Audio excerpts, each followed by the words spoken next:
For October the 2nd, 2015, we talk about the Mega Man Legends PSN release, DeadCore, and we ask you about awkward video game moments.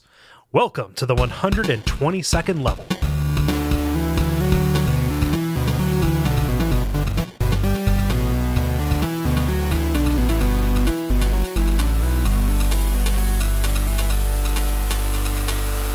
My name is Kole Ross. I'm Dennis Furia. I'm David Meisman.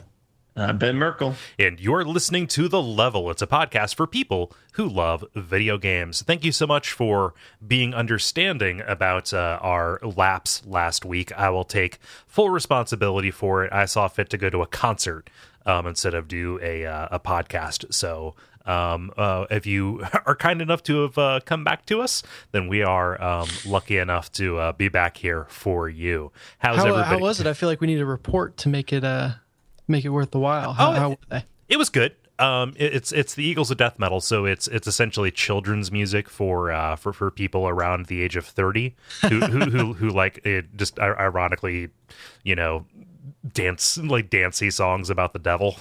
It's an offshoot of the Queens of the Stone Age, and yeah, it was a good time. How is that different from like all death metal? Well, it's not death metal at all. It's more like it's like the Rolling Stones meets like Canned Heat. Okay. Yeah. No, it was good. It was like right down the street at this awesome theater I'd never really gotten a chance to go to, called the 20th Century Theater. It's like right within walking distance of my house, which makes it prime candidate for DuckCon if that ever happens. Woohoo! Yeah. Are there hotels nearby? Yeah, there are like plenty down in Rookwood and stuff. Oh, okay, yeah. Yeah, but yeah, that was a good time. I got to and because it was within walking distance, I was able to drink. So that was also good. Bonus. Yeah. And cool. I promptly got sick over this past weekend, and that's why I'm sounding extra gravelly today. So extra sugar bony today. Woo! Yeah. Yeah. So I don't know. It was good. I'm happy to be back. I missed this, and people said, "Oh, we missed the show." It's nothing makes you feel missed like being away. Which is a B-side off of a Sugar Bun album. It's parentheses, nothing makes you feel missed, and then like going away. So that's great. Yeah. All roads lead to Sugar Bone. Damn it! Now I'm going to be writing that song. I suppose. Oh, we need to get somebody who knows music to do that. But no, Dennis, you were in Paradise. I was in the Dominican Republic, and it was beautiful. Nice. The night before you left for Paradise, you came over and like, hey, can I borrow Dangan Ronpa? Yeah, we just kind of shit on your door and be like, hey, you got the goods? Are you drunk enough for me to steal this? That was only too deep, so I had to put up a fight. Yeah. Yeah, but I'll be talking about that later in the episode. Yeah. So I won't spoil it, but yeah, I had a surprising amount of time to play video games while in Paradise because this is our first vacation leaving the kiddo at home, which I think it was terrifying leading up to it. And then the second that we actually had dropped him off and we're away, it's like, oh, this is nice. I don't know what I was worried about. Out of sight, out of mind. That's right. We like FaceTimed with him one of the days, and he just kind of stared at the screen like, I know you guys from somewhere. It's the weirdest thing. Like, well, babies operate mostly on smell. So yeah. So that was it was a good time. But yeah, so without a baby, I had plenty of time to just kind of derp around, and found out that this resort in this kind of, I call it like a second world country. It's not too bad there, but has way better internet than I do. So I was able to like actually stream and have a solid stream. I was there, which I cannot do while I'm at home. Yeah, you were getting like 4.5 up or something like that. It was crazy. Yeah. And so I need to call Time Warner Cable and be like, look, in the Dominican Republic, where I was not allowed to drink the tap water, I had blazing fast internet. Come on, stop holding out. Well, you can't drink the tap water because the internet lines are so overloaded with high pressure that it's actually leaking into the groundwater. That's right. So you just drink straight information there. Yeah. Remember, America, network neutrality is the threat to freedom. Jesus. So yeah, now I'm that was sad. me over the past 2 weeks. Although I guess I'm very fortunate to be standing in for Jala because she's been amazing. She's been my saving tear. grace. Yeah. She's been my saving grace on more than one occasion. It's always fun to have her. Yeah. So yeah, she'll be back in the rotation at some point, I'm sure. Yeah. Wherever one of us. Oh yeah, I suppose. Yeah, I remember you did that exact joke during episode 100. Yeah. So she did that exact joke. Yeah. Oh, that's funny. Oh, now we know my process. I just vaguely remember something that somebody said before. Oh, well. But it is time for us to move into the show. We got the usual roundup for you. We got the brief, the multiplayer, and the grind. So let's get started with the brief, where we talk about things that are happening in the world of video game news. I'm going to get mine out of the way real quick because it's going to be very short. It's going to live up to one interpretation of the name of the segment. Something I thought was never going to happen finally did. We had a little bit of hope built up when Sony decided to re-release the Misadventures of Tron Bonne, the kind of Mega Man Legends minigame spin-off kind of thing, here a couple months ago. We're never going to get Mega Man Legends because of, just these crazy copyrighted, trademarked images that they have in there. It's a real, it's a wet fart, right? Well, no, turns out today, as we record this, Mega Man Legends is available on PSN for the princely sum of $9.99, making my copy of Mega Man Legends effectively worthless. Hey. Sorry about you. Oh, well. No, I want more people to be able to play this because, this thing being readily available was one of the major factors standing in the way of us doing it for WoF. And so now that it's here, well, you got to make hay while the sun's shining. I'm making no promises about when, but it's definitely back to the short list. But definitely tomorrow. Check your feed, people. I just recorded a solo episode based on my recollections. You get an episode, yeah. Look under your chair. There I am. How did you know what chair?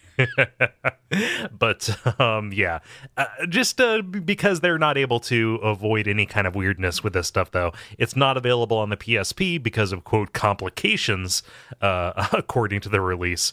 And also it is not on PS4 because what the fuck are you doing, Sony? Yeah. Well, so the one image of Mega Man that is heading this article doesn't look like the standard Mega Man fare, and I don't know if that's because it's it's old game art and all the old game art kind of took off in a zany direction from what the game actually looked like, or if it's because Mega Man Legends is actually kind of a zany offshoot that doesn't stick to the core gameplay of the Mega Man. Mega Man Legends is really cool because it's this kind of open world's the wrong word, the wrong word for it, but action RPG. It's the first real 3D Mega Man game that I can think of that was ever put out. Somebody will come in and say, well, actually, but no, and it's got kind of this wacky 3D aesthetic, or what wacky kind of I guess anime a little bit. But it's great. It's super endearing. It's one of the most charming games I can think of, honestly. Mm-hmm. But yeah, it does veer away from both the regular Mega Man in that it's not as stylized as that, and it's not as gritty as the Mega Man X series is. So it's kind of its own thing.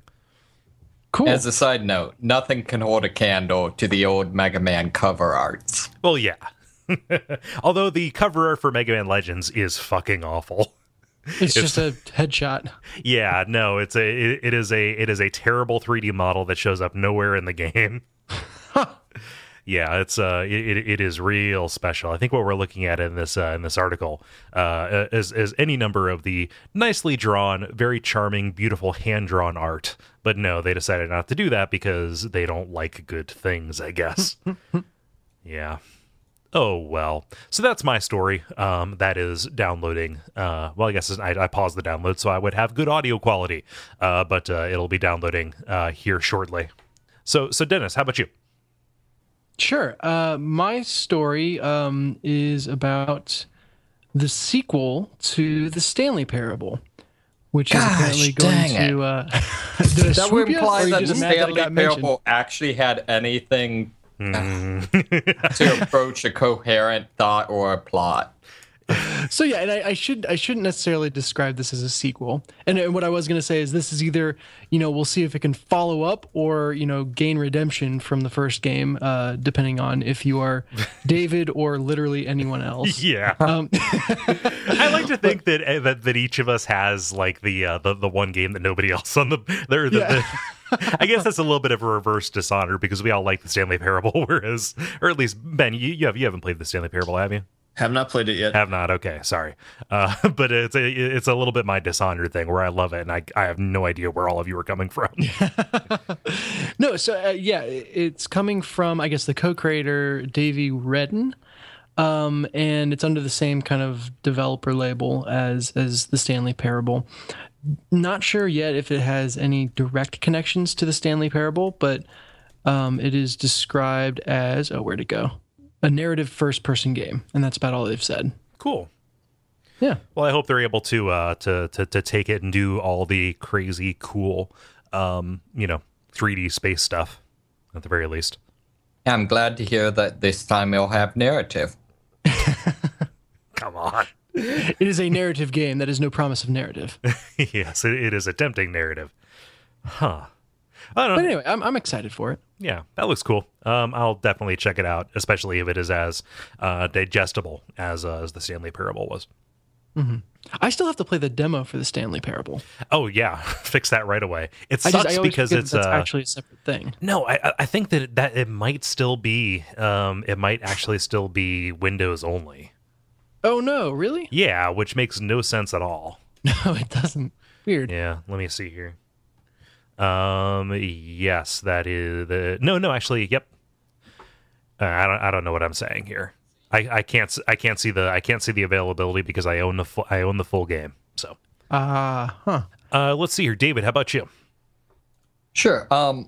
So apparently, this morning, is this still this morning? Yes. Sorry. We're recording earlier than we have in years. Okay, good. So apparently this morning, the Call of Duty Twitter account changed its name to Current Events Ag, and the person got hurt when he was typing that. Ag. No, that's Kathy. That's Kathy from the comic strip. Kathy. Wow. Okay. And kind of set up like their image and stuff like that to make them look like a news site, and then proceeded to start posting fake news articles or news tweets about how apparently there was some sort of like military something or another happening in Singapore, and the government had declared martial law and had established a quarantine zone, and just various other things that you might not want to convince people were happening. Trying to get some of that sweet let's see, 83-year-old War of the Worlds action happening. Sure. Yeah. So I imagine that these tweets have to do with events in the game. Yeah, I suppose so. Huh. Yeah, that's a little. I don't know. I don't mean to be like clutching my pearls here, but that's it's a bit misguided. It seems. I just like the idea of you having pearls, Cole. Well, no, I just keep them in a box. People keep trying to get them, so I have to clutch them. Yeah. I don't know, like, what's their Twitter handle? At Call of Duty. That's visible on every single thing that's tweeted. True, I suppose that doesn't stop. I mean, you've seen those that guy who whenever there's some kind of like controversy makes up like like for Doritos or Target or whatever, creates a lookalike a page or whatever account, and people write in saying, "I hate that you did this," and then he responds back in a witty way, and it gets shared on BuzzFeed. Like, people don't really pay attention; they just want to be angry at something. Yeah, which I would categorize the reaction to this a bit in that category. Yeah. Although, I mean, I feel like on the other hand, I think there's a legitimate, possibility of people, taking this seriously, missing that, being less computer savvy, something like that. Yeah. If they had created a specific account that like actually reflected current events, ag or whatever, and then Call of Duty retweeted that might have been worse. Oh yeah. I don't know. Look, guys, it's coming true. Yeah. Not necessarily like anyone who's legitimately fooled and freaked out about that. Yeah. Sorry. See, I don't think so. I mean, I think that's something that, I mean, I'm not necessarily, I'm generally not pro outrage. Yeah. In general, but I'd say I think it's pretty understandable how, how people could, how a lot of people could miss that. Yeah. I don't know. Like, I don't know how, like, how big of a problem it is. Like, oh, nobody's finger is hovering over the button and they were waiting for Call of Duty to confirm that it's time to start global thermonuclear war. Sure. But, this is a campaign that had a possibility of making somebody's day worse through panic. Right, exactly. So that's a little bit of a bummer. Dennis, as kind of the person here who knows the most about marketing and social media kind of stuff, like, is this a tactic that people are using? Like, do you see them being able to get any kind of juice off of this? Yeah, I would be very surprised if anyone went in saying, hey, we're going to actually fool people. Mm-hmm. It was probably more just, not realizing that people would take it seriously than an intentional attempt. By my guess, that's just based on my experience. The interesting point in the article that you linked to was that really the tweets did not do much to actually tell you anything about the game. Right. Which that then, okay, so you pissed people off and there wasn't any redeeming quality to it. Like, maybe I haven't seen the actual tweets, but maybe we know now it's in Singapore and you didn't before or something. I have no idea. I feel like Call of Duty game will have plot is actually a pretty big news story. Well, I mean, aside from the what is it, the 360 and PS3 versions, which are just the multiplayer. Oh yeah, I don't know. I would argue Black Ops was the only one that had anything approaching a worthwhile plot. But Ben, do you want to? I mean, I thought Modern Warfare 2's plot was fine. It just was not front and center. It's like the polar opposite of any Naughty Dog game, where it's like the plot's just in the background. Yeah. Huh. Well, I don't know. I mean, this is a far cry. Far Cry. No, this is a far cry from like what Acclaim used to do with like getting people to change their name their firstborn son Turok or whatever. It's far from the grossest thing, I suppose. So therefore, it's perfectly acceptable. What? So I was trying to remember, what was the one like Splinter Cell publicity stunt where someone had a gun? Oh, some random dude showed up outside a cafe with like that was like a fucking like New Zealand or something like that. Yeah, maybe not New Zealand. Poland. Maybe. Someplace where people generally don't have guns. Yeah, I was gonna say someplace with much more gun control than America, unless the guy's now dead. Man.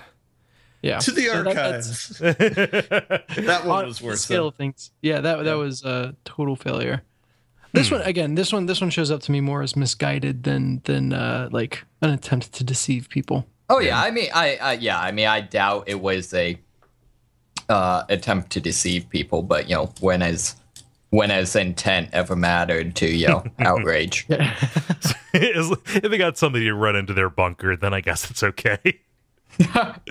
Oh man, just huddled in a bunker, opening up a can of beans. Oh, but hey, at least he has beans. Oh man, Ben, how about you?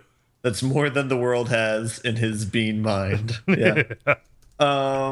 So the story that I have today is talking about a Hitman release date. So IO released details about it. It was delayed to March from December, but they kind of gave details about what's going to happen in their release. So at launch, for what was it, $35, you can buy the base game. They're calling it like the intro pack to the game. And that'll come with 3 different map packs and 6 campaigns and 800 targets. Wow. And yeah, so it seems like they're going the way of Metal Gear 5, where it seems like it's going to be a more open world type game. But then the missions will kind of be integrated into the open world. And that kind of jives with what they were trying to do in the last game, where they were trying to string missions together in a coherent world. But the locations that they're going to have at the intro pack is Paris, Sapienza, Italy, which I had not heard of before, and Marrakesh, Morocco. And then later on, every month, they're going to release a new map pack for 3 months. And so the next 3 are going to be Thailand, USA, and Japan.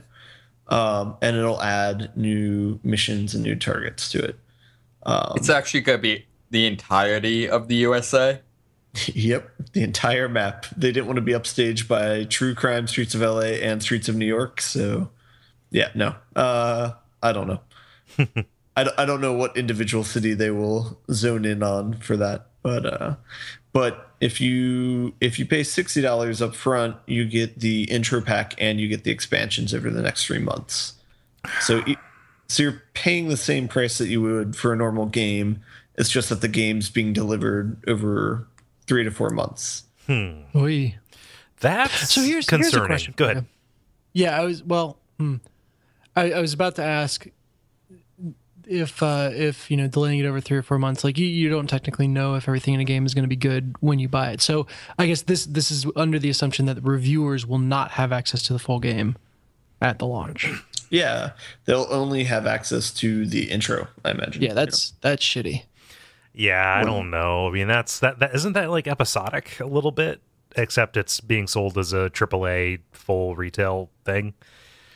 So I feel less bad about this than what Metal Gear's plan of having 2 different games, but one being like a 1-hour demo, Yeah. So I don't have too many qualms with this. Yeah. They've obviously got to do something. Like AAA games have to, good on them for trying, but I don't know. Like, that just seems more confusing to me. I don't know if it's because I'm dim or what, but... So what do you mean they've got to do something? Well, no, but I just, AAA games, sales are weird, Numbers are, especially for, like, the entrenched franchises and stuff, like, I don't know, like, you saw how quickly, like, Hitman Absolution dropped down to, like, $7, right? All right. Like... Yeah. It obviously did well enough to get some kind of some kind of sequel, but like the pricing structure, people are getting less willing to pay the $60 up front, or they're waiting for sales like I do. I feel like I'm kind of spinning my tires here, but like a little bit of experimentation feels warranted, especially when I don't know, maybe this is forward looking, like this is a major console release that kind of acknowledges the fact that their primary market might not be in physical retail. Yeah, I feel like if they want to innovate, like a good place to start would be better games, though. It's easier to change the business model around it. Yeah. I wonder if it is the type of thing where the devs will actually be working on the later, pieces of the game after the release of the original part. Like if they finished it and they're just sitting on it until it releases, then nah. It's an interesting idea to say, hey, they could take like feedback or, find the problems in the first part of the release and kind of fix it in later quote unquote levels as the game rolls out. That's what, I mean, that's essentially a Telltale model. Sure. Yeah. I think it also might matter, do they gouge people that, don't go all in to start with to a dramatic degree? So they have to pay, I think, $5 more if they buy both of them individually. Okay, so that's pretty reasonable. Yeah, I think so too. Because also, if you're somebody who's like on a budget, if you just want to like try it out, then that way you don't have to do the full committal. Yeah. Huh. I'll be curious about it. It looks like a cool game. I mean, huh. Multiplayer. Now it is time for the multiplayer, where we ask you all a question. It is the listener participation section of the show. I'm still working some of the cobwebs out of the gears of my metaphors. Are those the cobwebs? Wait, what kind of concert did you go to? David, are you eating sun chips? What? Are you eating sun chips? Oh, I'm sorry. Candy corn. David, you can't do that. Sorry. It's literally the loudest sound. I'm sorry. Really, I'm not for used to one having a microphone. I'm used to having a headset. I know. All our progress. I know that forbidden corn is the sweetest. But okay, that's too funny not to keep in. I'm gonna have to ask you to refrain. I'm sorry. No, God, we saw at Jungle Gyms the other day. Sorry about that. By That's the way. fine. Candy corn flavored cotton candy. What? Yeah, if Isn't candy isn't named twice, that might be a little much. Isn't candy corn just wax and sugar? And isn't cotton candy just Sugar? Yeah, Hair. that's how they make it. Yep. As a side note, candy corn in pancakes is amazing. What? I could see that. Huh. What if you don't like candy corn? Get out. So you'll find no purchase. This is not a home to you. I was just wondering if it would be a reversal or not, you know. I've reached the age where the candy pumpkins start to get a bit much. Yeah, I'll how give you I that. Candy apple, far worse than a caramel apple. Anyway, it's Halloween time, folks. Halloween has extended for all of October. No. So this is where we ask you a question. Oh, yeah. That's what we're supposed to be doing. That's what we're here for. But people who are like, "Oh, they're not going to get to my question because of the candy corn." No, it's fine. I'm going to start the timer. Don't worry. We're gonna see how light on our feet our audience is. You go right ahead. Yeah, let's see here. No, we're just timing how much you pay attention to us. But Dennis, what is the question we ask the nice people? The question suggested by Eric from the Slack is about the most cringe-worthy moments in video games. So, what are those moments that you get to in the video game, or design choices or themes, and you're just like, yeah, I'm glad no one's watching over my shoulder right now. This is a little awkward, a little embarrassing. Video games are growing up as a medium, and I think that this kind of comes part and parcel with it. So it's fun to reflect on. Yeah. So I'm going to get us started with Joshua, who writes in saying, "I like the chosen image for this post, which is of one of the diva sections from Final Fantasy X-2. Though I have to admit to enjoying that scene just a little. What I can say, the music was kind of catchy. Don't judge me." I think the forced laugh scene in Final Fantasy X is the most cringeworthy I can think of at the moment. Actually, any scene with Tidus whining in that game would be a good choice. Love that game, but damn, he was hard to like. So that forced laughing scene, that actually, it was, I hate to hide behind the it was intentionally bad thing, but they were forcing themselves to laugh because, like, oh, sometimes you have to force yourself to laugh even when the world is coming to an end. I don't know that Josh missed that. I'm going to assume that he knows it because he knows it is a forced laugh, but I think that scene gets a bad rap. It's awkward, but even I think, I don't know if it's so much awkward as it's creepy. And it's like, the concept there is good. Okay, got it. Yeah, I see what you're doing.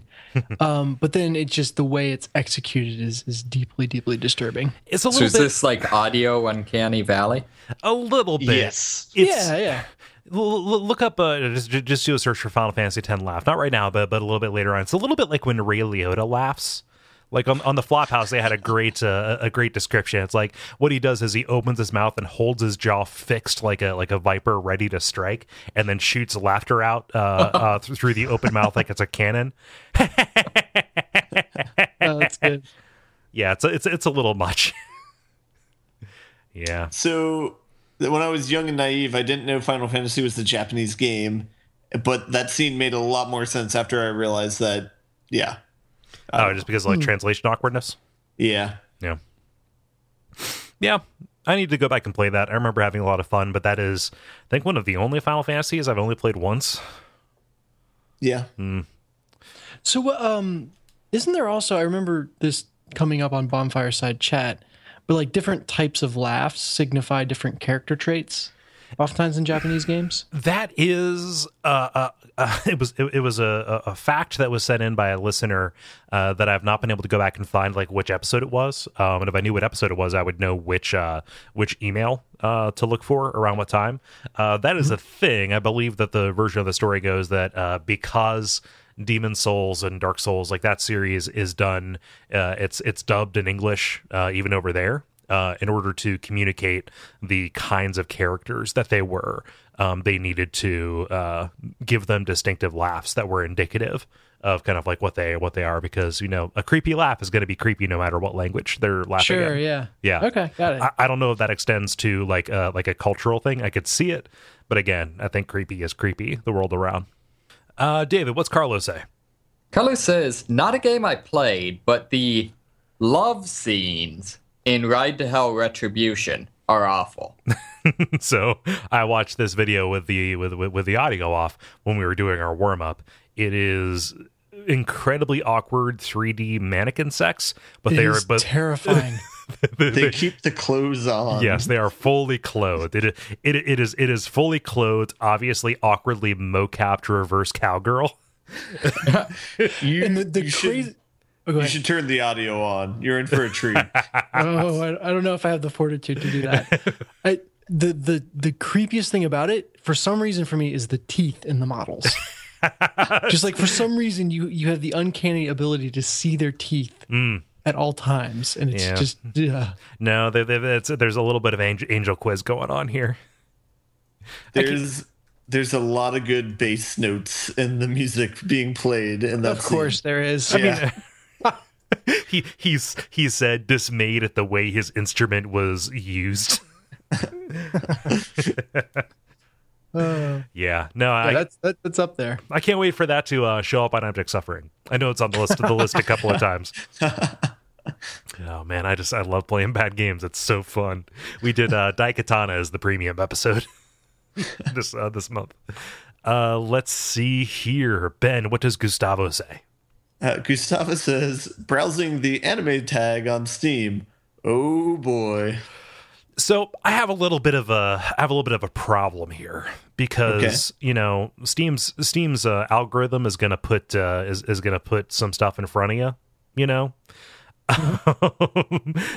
and sometimes you're going to look at that out of curiosity, because there's no way this could be as awful as it looks from its cover image, right?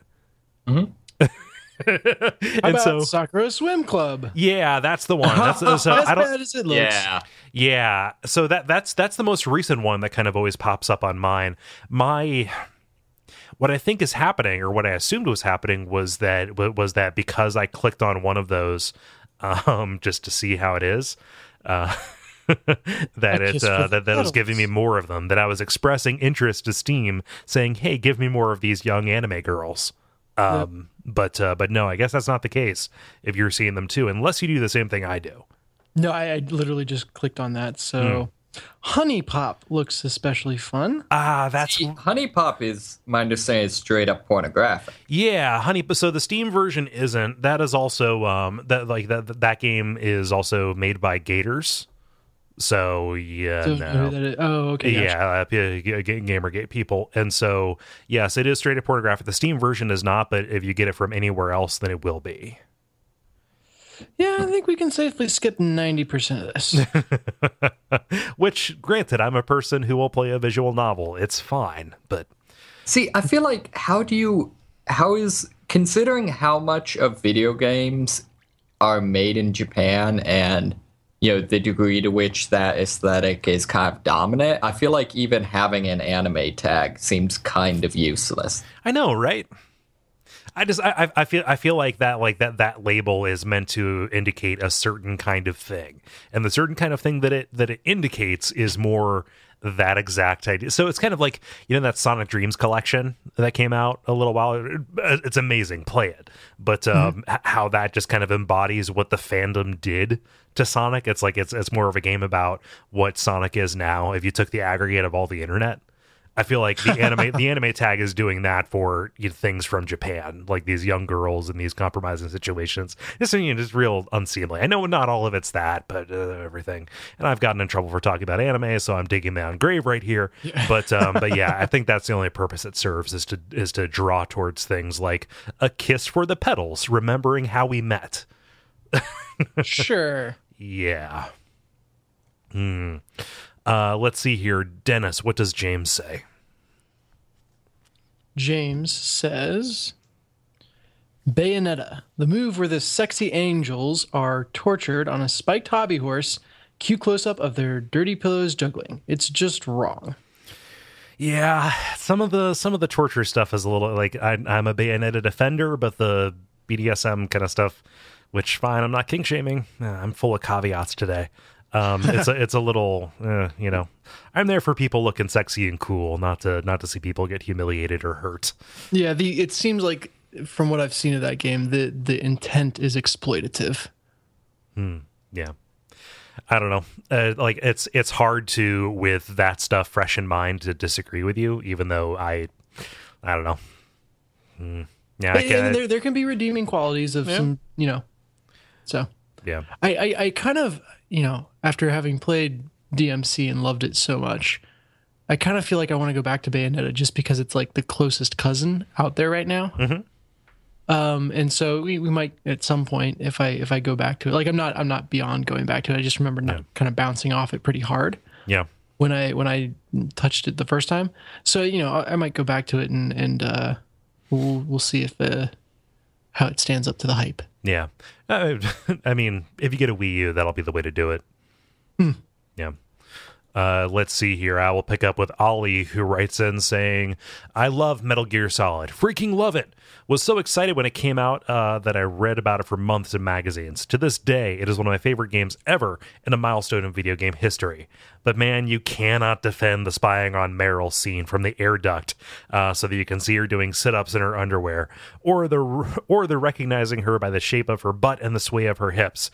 This is the game equivalent of a Porky's movie. The most embarrassing thing, I remember telling my friends how awesome it was. Oh, the folly of youth. Still, it's not as if you could hide inside a locker and stare at babes in bikinis in later games. Snake! Yeah. Huh. Yeah. Although I will say you have to go up and down through the vents at least 3 times to see Meryl in her underwear, so you had to find it. It's not defensible that it's there, but you have to work for it. It is kind of funny, the reflection on teenage me probably would have thought that was awesome. Mm-hmm. And there's just a natural kind of piece of growing up that needs to happen that I don't know how much you can manufacture it versus just needs to happen over time. I suppose. And, I look at that and I have fond memories of it because I know that 13-year-old me is still in there. And it's like, you know what? I'm not really willing to throw away the part of me that felt good, or not felt good, but that enjoyed that. Or I don't know, it was the first time telling her apart from all the other guards because of that. Yeah, it's unfortunate, but it's also a really cool gameplay mechanic that was only made possible by the animation and stuff and the fact that they built it into the story. I don't know. Here's me defending sexy games, which I never do. It's defending a sexy mechanic in an overall not sexy game. I don't know. It's a pretty sexy game. Have you seen Snake's Butt, man? So I was actually wondering. I was recently read an article discussing, I guess, some controversy in the most recent one, and then kind of doing a recap of some of these controversies in the previous ones. Mm-hmm. And I've not played any of the games, but I know, or at least my understanding is, the series is very much informed by a lot of the Hollywood action, and particularly some of the 80s and 90s. Yeah.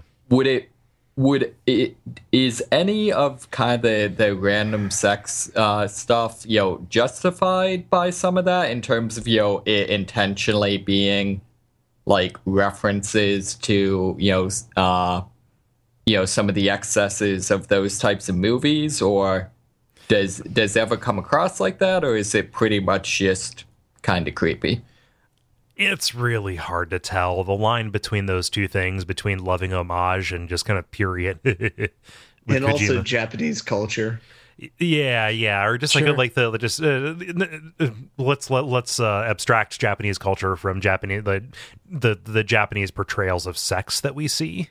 Mm-hmm. Or at least their attitude towards sex that we get over here in the West. I don't see very much in Metal Gear Solid that's kind of more egregious than a lot of the kind of exploitative, TNA that you found in those movies back then. You don't see it too much today, but it's still there. Mm-hmm. Not to excuse any of it, but I don't know that I agree. That it is something peculiar to just the series. We can all stand to do better, but I will stand behind at least this as not being, again, it's not the worst, so therefore it's okay, which is a terrible thing. But you'll stand behind. I see what you did there. Because it's like sex. I get it. Okay. Let's see here, David. What does Kilo say? Kilo says, "Remember all those binary morality systems a while ago?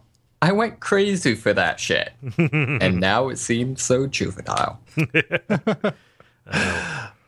What is the dumbest, off the top of your head, the dumbest morality choice that you can think of from a game? I mean, BioShock has to be up there. Do you harvest this young girl's juices, or do you wait to get the same reward a little bit later in the level? Like that's pretty good. It's kind of like the marshmallow test, maybe, but it's like, are you willing to be traumatized by a marshmallow instead? I don't know. I mean, it's a real creepy marshmallow. Yeah. I would say for like most blatantly trivial would have to be pretty much every morality thing in Infamous, except maybe the one near the end that's blatantly the only one that has any story impact. Mm-hmm.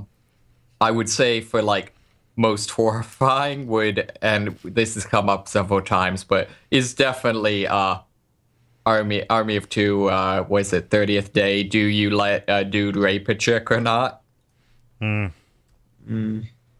Yeah, that's too bad. That's pretty cringeworthy. The one I was thinking of. Oh shit! I just lost it. One sec. Okay. Oh. Yeah, mine was from Infamous as well. It was literally he's like, bad guys have set up a bomb. I could defuse it, or I could walk away. Okay, cool. Also for like trivial, but I feel like not really. The point is getting evil points for eating chicks in the original Fable. Yeah. Well, isn't that's a reference to an actual like delicacy thing, right? Like the orlaton or whatever it is, that bird that the French eat. They cook it alive. And they have to hide themselves under a napkin while they eat it to hide their shame from God. So Really? I thought it was just like the Monuke was some sort of crazy vegan or something. Well, he does love chickens, as we've established. Oh, that's what it. Wait, so he loves chickens when they're young, but not. I'm so confused. You get punished because you're taking chickens away from them. Yeah, I know. Yeah, I thought we established they hated chickens. It can go either way. Love and hate are not opposite. See, I guess I figure what the actual description is that he actually hates chickens, but like everything else in all his games, he just can't deliver on that hate. Oh, so it comes across as love. Huh. Yeah, I could see that. Let's see here. Who's next? Ben, what does Sam say? Sam says, playing alone in the dark as a kid, my parents in the other room could only hear the loud, poorly voice acted moaning from the game's combat. Now I play video games with headphones on and my monitor facing away from the door and with every window covered. Even still, as a grown-ass man. Those moans are funny. Because it's the exact same wave repeated over and over again. That is funny. Pretty good.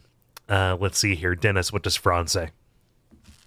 Franz says, a lot of No More Heroes 2. The first one teetered on the edge but never went over. The second went so far over the edge it couldn't even be seen on the map anymore. Speaking of which, the seduction missions in Killer is Dead were just painful. Yeah, that's one of the things that makes me less gung-ho. So I have Killer is Dead. I would like to play it because it is kind of touted as the heir apparent to Killer 7. Mm-hmm. But those seduction things seem a little bit,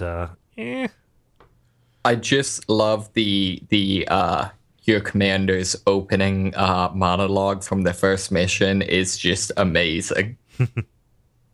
What is it? It's something along the line of like, yeah, like someone comes to hire you because like his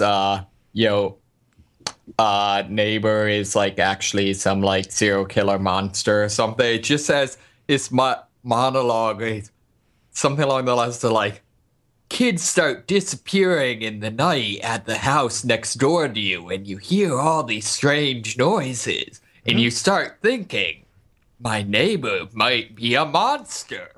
Like, it's just like this, I can't even do it justice. It's just this like really bizarre, like melodramatic, like monologue. Yeah.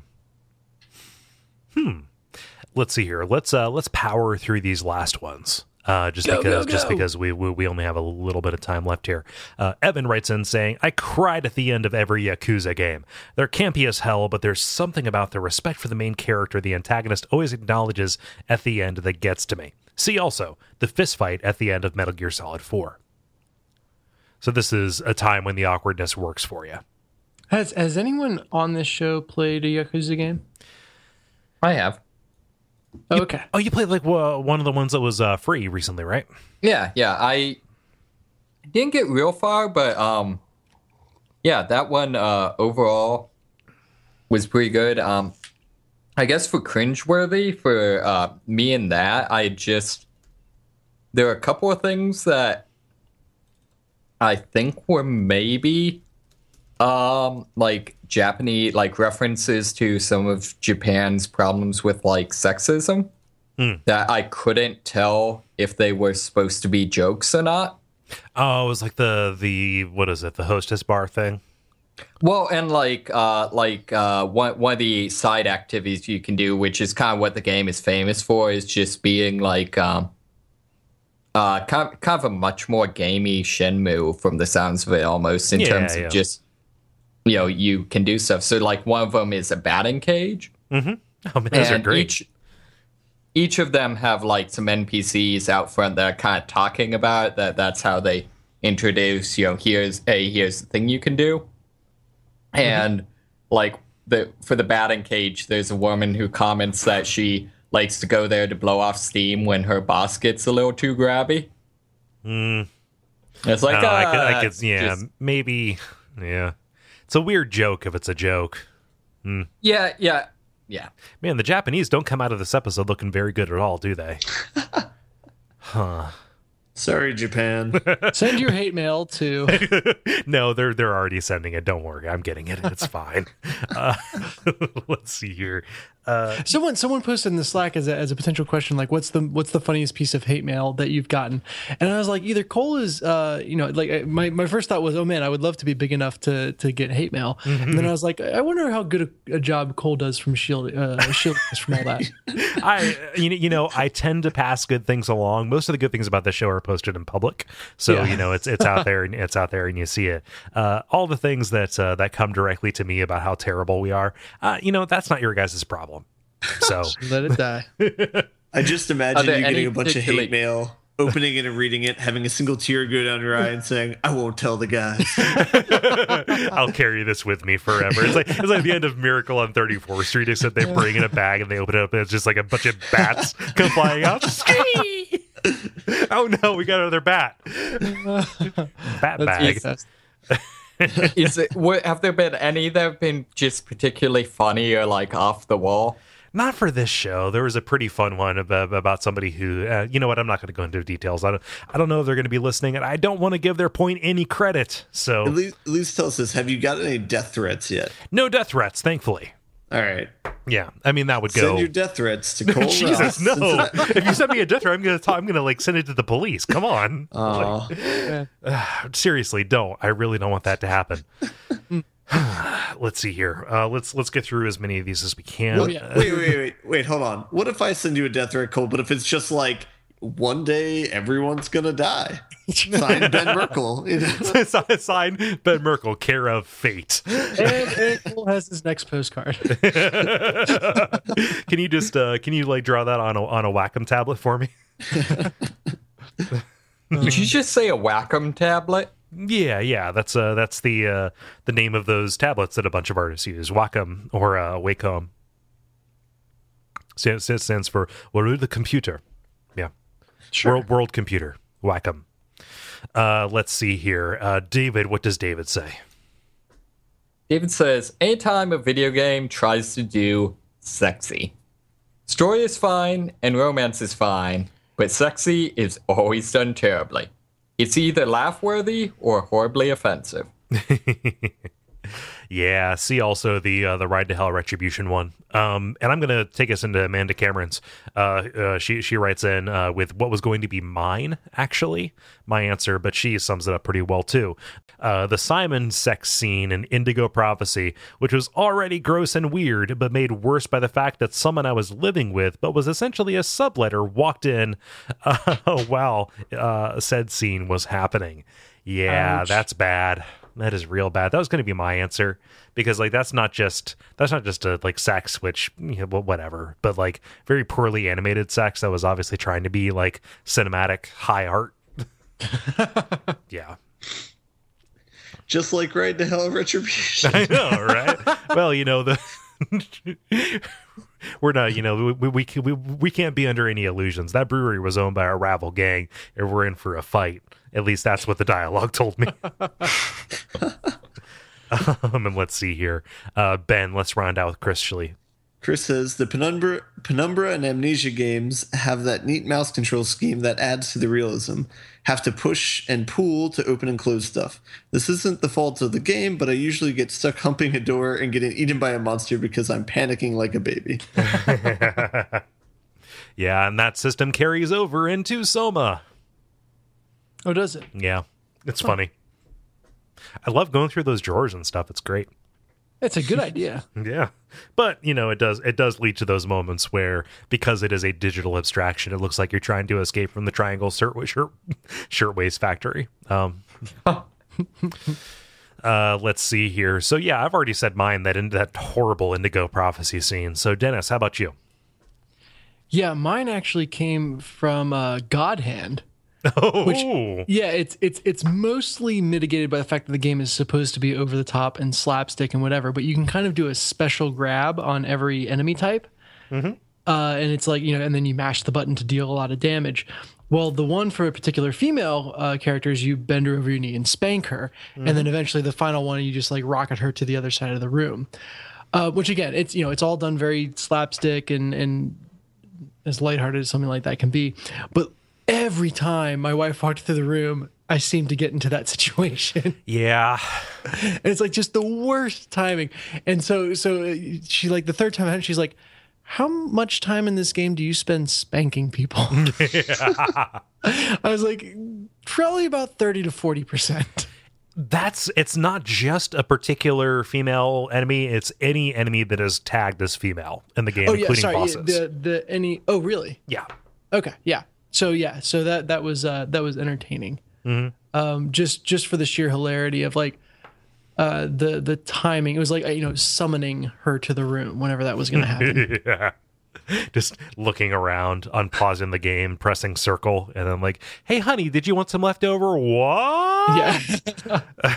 And it's a really difficult win. So if you can take that shot, you're going to take it. Yeah, no, it's going to pop up there, Let's see here. David, how about you?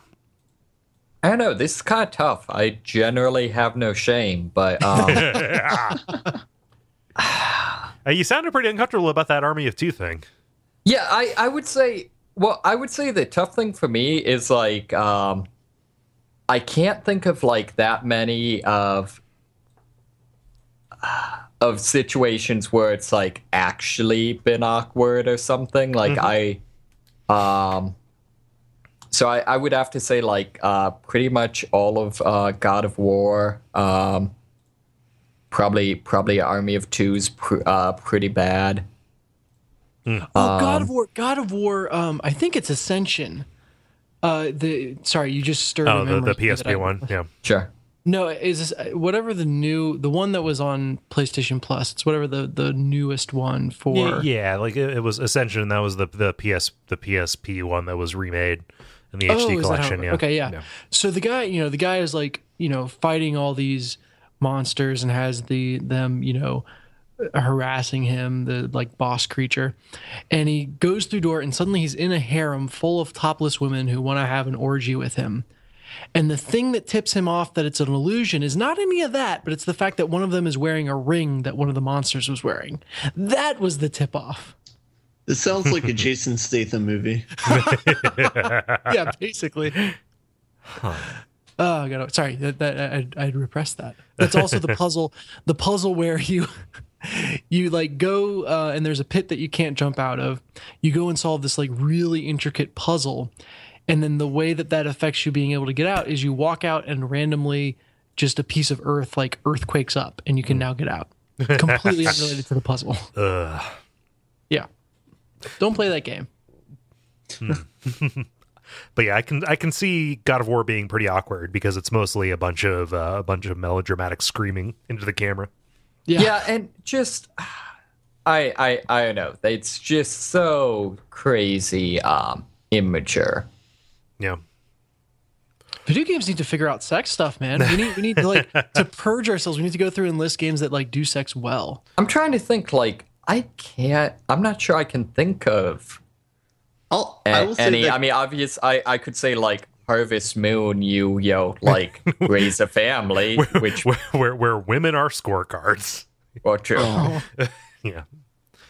I'll say Quantic Dream at least is trying. They're trying their best to try and make it like give it a mature look at it and not like a juvenile look at it. Yeah, and it's not saying much, but like Heavy Rain was a step up from Indigo Prophecy in terms of that. Like there was some gratuitous stuff, but like that, like the look and like the lighting and stuff, like the technology just wasn't there.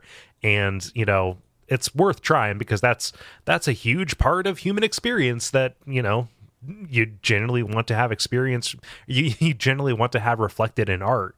What is or media at the very least, right?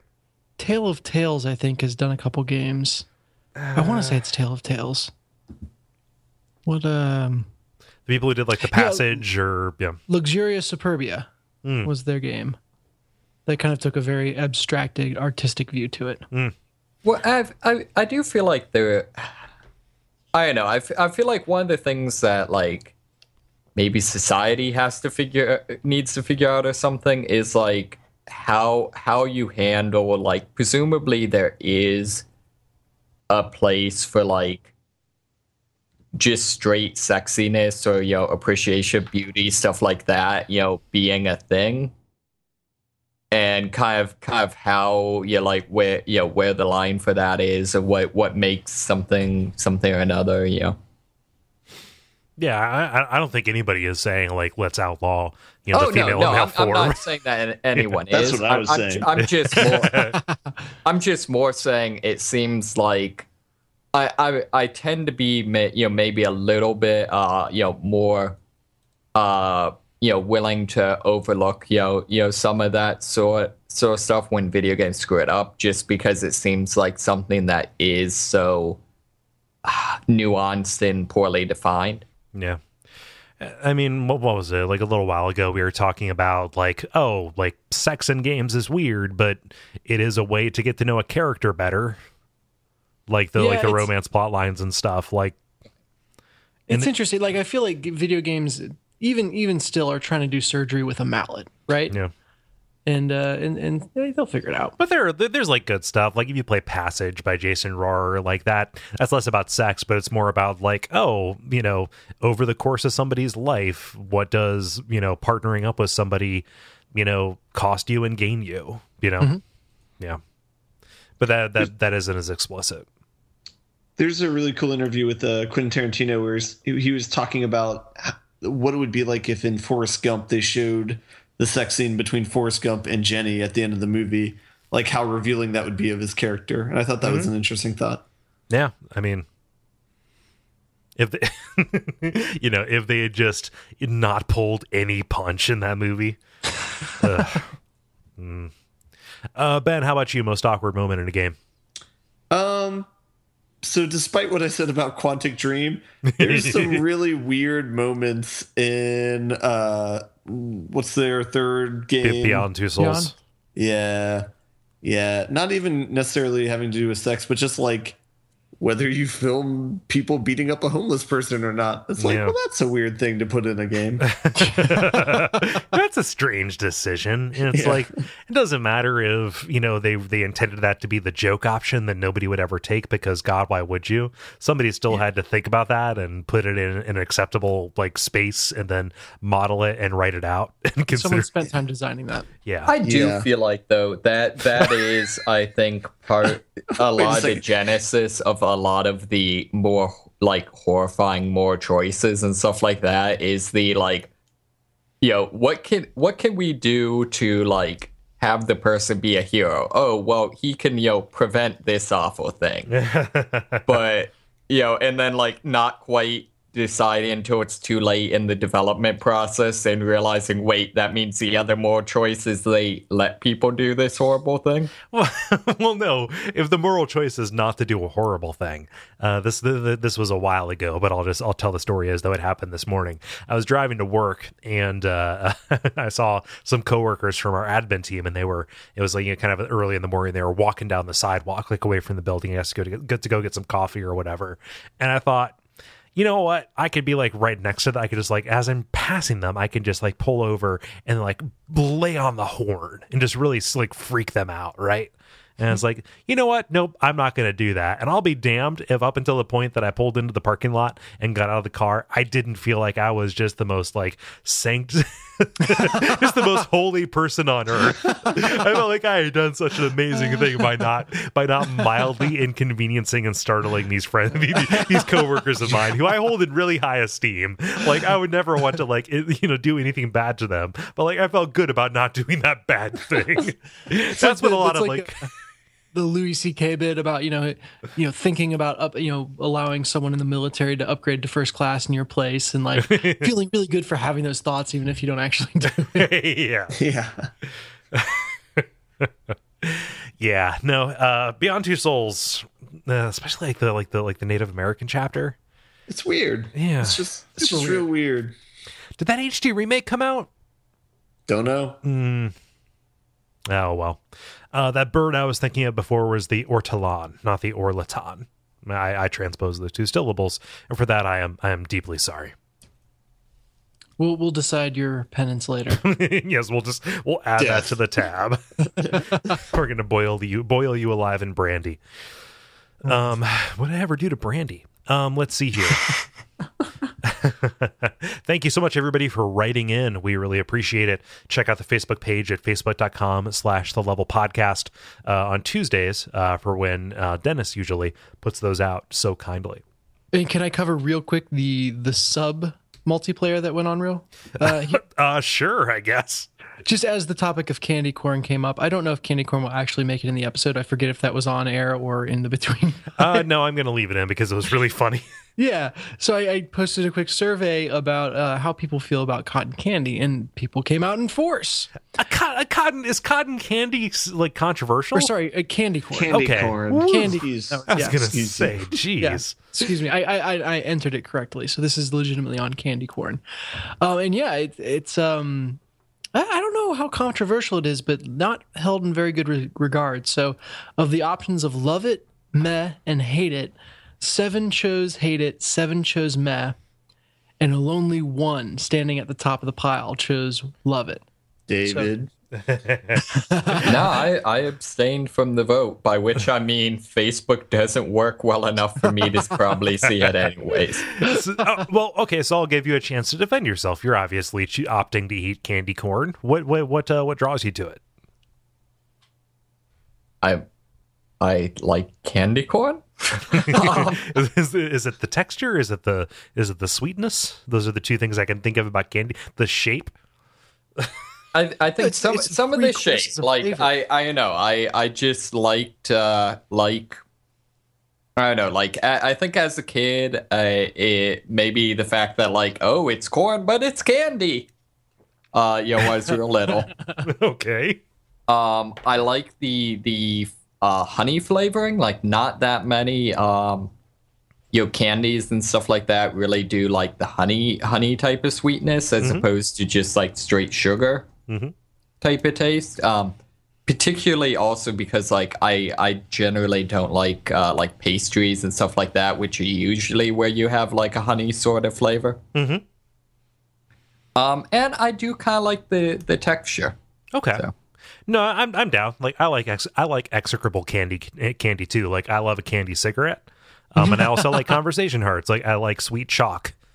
See, it's funny because like those are the two things that like I really love conversation hearts and I really love candy corn, to the point where like I will not like big time like crazy person, but I'll a little bit stock up after the once it goes on sale for at the end of the season. You know what's the shit that's in that kind of wheelhouse is those buttermints. Have you guys had those? Oh, like at weddings? Yeah. Oh, those are so good. Yeah. Yeah, I'm down. I'm down with the buttermint. I talked about random candy a lot more than I thought I was going to today. If you had asked me at the beginning of the day, Dennis, how much is candy corn going to factor into your day? I would probably been like it's 0 to not much. Son, it's not even October. Yeah. This episode brought to you by Candy Corn. Yes, the consortium for candy corn. No, this episode brought to you by Candy Corn flavored cotton candy. The CCC, the Candy Corn Consortium. Big candy corn. Yeah. I just picture it being the size of a Buick. Guys, we have spent way too much time on this topic. Oh, sorry, everyone, including to myself. But seriously, pancakes. The grind. It is now time for the grind, where we talk about the games we have been playing over the past week or so. I'm going to throw it to you, Dennis, because you have been away the longest. Yes, and I have the coolest stuff that I've played. Cool. Don't want to bury the lead here. I'm legitimately excited about the stuff I get to talk about today because I found 2 really good games that are just kind of stuff I went after on a whim and that turned out really well. So the first one I referenced earlier in the episode, which is Dangan Ronpa, Trigger Happy Havoc, which I borrowed from you. Yeah. Not stole, borrowed. Yes. I'm turning over a new leaf. It was a transaction. Yes. Everyone was sober. Everyone was sober, Kinda. at least on a relative scale. Yeah. So it's kind of a narrative, or a novel game, kind of in the vein of 9 Persons, 9 Hours, 9 Doors. Yes, just in the right order. All those words. It wasn't the right person. order, but he had all the right words. So I'm going to give it It's to a you. novel game with a lot of visuals. Yeah. Or Zero Escape Virtue's Last Reward, which is the one that I'm familiar with. Yes. But kind of it almost feels like, in that genre of people trapped in a place and watching how things unfold, with some sort of murderous intent mixed in there. Which I wanted to ask, does 999 have like a cartoon character that is evil in it? No, it does not. But you're well aware that Virtue's Last Reward does.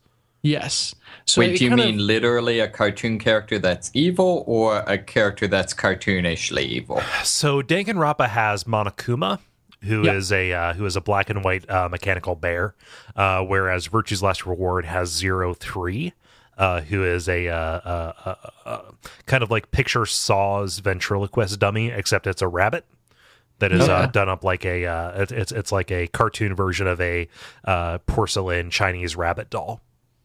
Yeah. So both, they're going for like kind of creepy / wacky character. It's just a really interesting niche or device to drive along that kind of stands out for both the games. Yeah. But it works, and it's like this is the genre of game that it is almost, and so I can endorse that fully. Yeah. But in Danganronpa, you are a high school student who has been chosen to go to Hope's Peak Academy, which is known for being the ultimate school, by which I mean that the ultimate something, or everyone who goes there is the ultimate something. Yeah. And so you've got like the ultimate baseball star and the ultimate novelist. And in Kole, I remember you mentioning like there's also the ultimate fanfic writer, and that's different than the ultimate writer. And that, there's all that good stuff going on there. But basically what it sets up is a bunch of strong personalities. Yeah. And most of this, you're kind of mashing the X button and reading the little bits of text that go along with it. But the main way that and basically all these people are trapped in the school, and told that the only way they can get out is to kill someone and get away with it. Yeah. And there's that, like a whole trial system built around it. Exactly. And that's where I was going, is the kind of gameplay piece of this is you get to these class trials after someone is killed. And you have to kind of interact with or click on the different students' phrases as they talk through what happened to like find the incongruities or find the mistakes or the untruths, and fire quote unquote truth bullets, which you collect during the story phase, to kind of disprove the things that they're saying. Mm-hmm. Which is it's kind of it's So it's you're weird. pointing out all of their hollow points. Yes. Wow. I love it. See, if I said that, you'd boo me. I would. I totally would. It feels very random to have the gunplay kind of theme to that part of the game. It feels random to be there, but They literally just made a third-person shooter out of that mechanic. yeah, it's just what's an interesting way that we could do like clicking on these that's more than just tapping on a piece of text that's static. Yeah. I love how in a game that's all about murder, the gunplay has nothing to do with it. Yeah. Completely true. That leads me to the one thing that I'll complain about, and then I'll get into gushing over this game because I'm really enjoying it so far. But one of the mechanics as you're doing that is there's white noise that floats across the screen, which is just these like random phrases that are supposed to be like, your head is spinning, you can't focus. And so you have to get those out of the way before you fire your truth bullet. But really, you almost, you kind of have to trial and error, learn where they are, and it almost always resulted in me missing on the first time. Oh, go ahead. Have you finished the game? I have not finished the game. You do not have to specifically tap on where they are. You can just hit the back. Oh, really? You can just hit the back panel as opposed to trying to aim over top of them. Oh, that's great to know. Yeah. Okay. Good. And also, it's not like your head spinning. It's literally crosstalk from the other students. So, like, all of these sections are meant to be everybody shouting over top of each other. Oh, and I thought it was like in your own head. No, it's them. It's them modeling, like what this real time debate would be. Interesting. Okay. Well, then I forgive it a little bit more. Yeah, but like it may not be that you can just tap anywhere, but it's like far less precise than if I shied away from the back panel because I thought I would have to be precise with it. Nope. If you can just tap to get them out of the way, then great. Yeah. That solves it right there. Mm-hmm. But yeah, so that gameplay piece of it is interesting, but that's not really what you're there for. You're there for the story, and like I said, it's a group filled with strong personalities, and it's a lot of fun to watch how those play out. It's also a lot more free form, so there is a lot more control than there was in Virtue's Last Reward, which is again my point of reference, because you do have periods of time where you can kind of free form walk around the school and examine things and kind of have freedom over where you go next. Whereas in Virtue's Last Reward, it felt like you weren't on rails, but you were always advancing towards some specific goal. Yeah. Can you murder people? No. No, unfortunately not. Not yet, is what I'll say, because I haven't finished it. Kole, for your reference, I've gotten through the second class trial, and I'm in the investigation phase for the third. Okay. Yeah. You're about halfway through. Yeah. Which makes sense given the number of students. How many students are there? There are 15. Ah. And the funny thing, again, I don't want to tread too much ground that Kole has mentioned in previous episodes, but it's really funny. You are the ultimate lucky student, by which I mean that there's absolutely nothing interesting about you. Your name was just chosen from a huge list of every high school student. Yeah. That's how they deemed you the lucky one, which is really funny. See, I feel like the logical solution would be like whoever's the ultimate mechanic student, just organize a trap to kill everyone else, and then no one can possibly pin anything on you. But the rule is, again, it's really interesting because they've thought through every way you could abuse the system. Yeah. And so the rule is that you can only kill up to 2 people to get out. So you don't have to kill just one, you can kill 2. But if you kill another, then you get killed yourself. Yeah, like there's nothing stopping you. from Yeah. getting around the system, which they don't want you to do because the system is everything. Yeah, and the they is very unclear to me so far, which it hadn't really. I didn't finish Virtue's Last Reward, this is making me want to go back and finish it. Which you should. It's a really good game. Yeah, and do they ever like very clearly spell out who the bad guy was and who did what? Yeah. Okay, good. That's because I remember in Virtue's Last Reward or Dangan Ronpa. In either. Yes, for Virtue's Last. It's fine. I So what I will say is I will be. I'm interested to see if that's revealed here. Yeah. And I know there's a Danganronpa 2, so who knows what.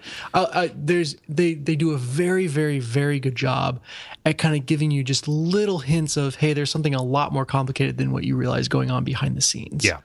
Like there's just random things that are out of place, or one random interaction with Monokuma and then he's gone, and you're like, okay, hold on, there's something really wrong about what he was saying, and then the action moves you forward. You don't have enough time to really process it.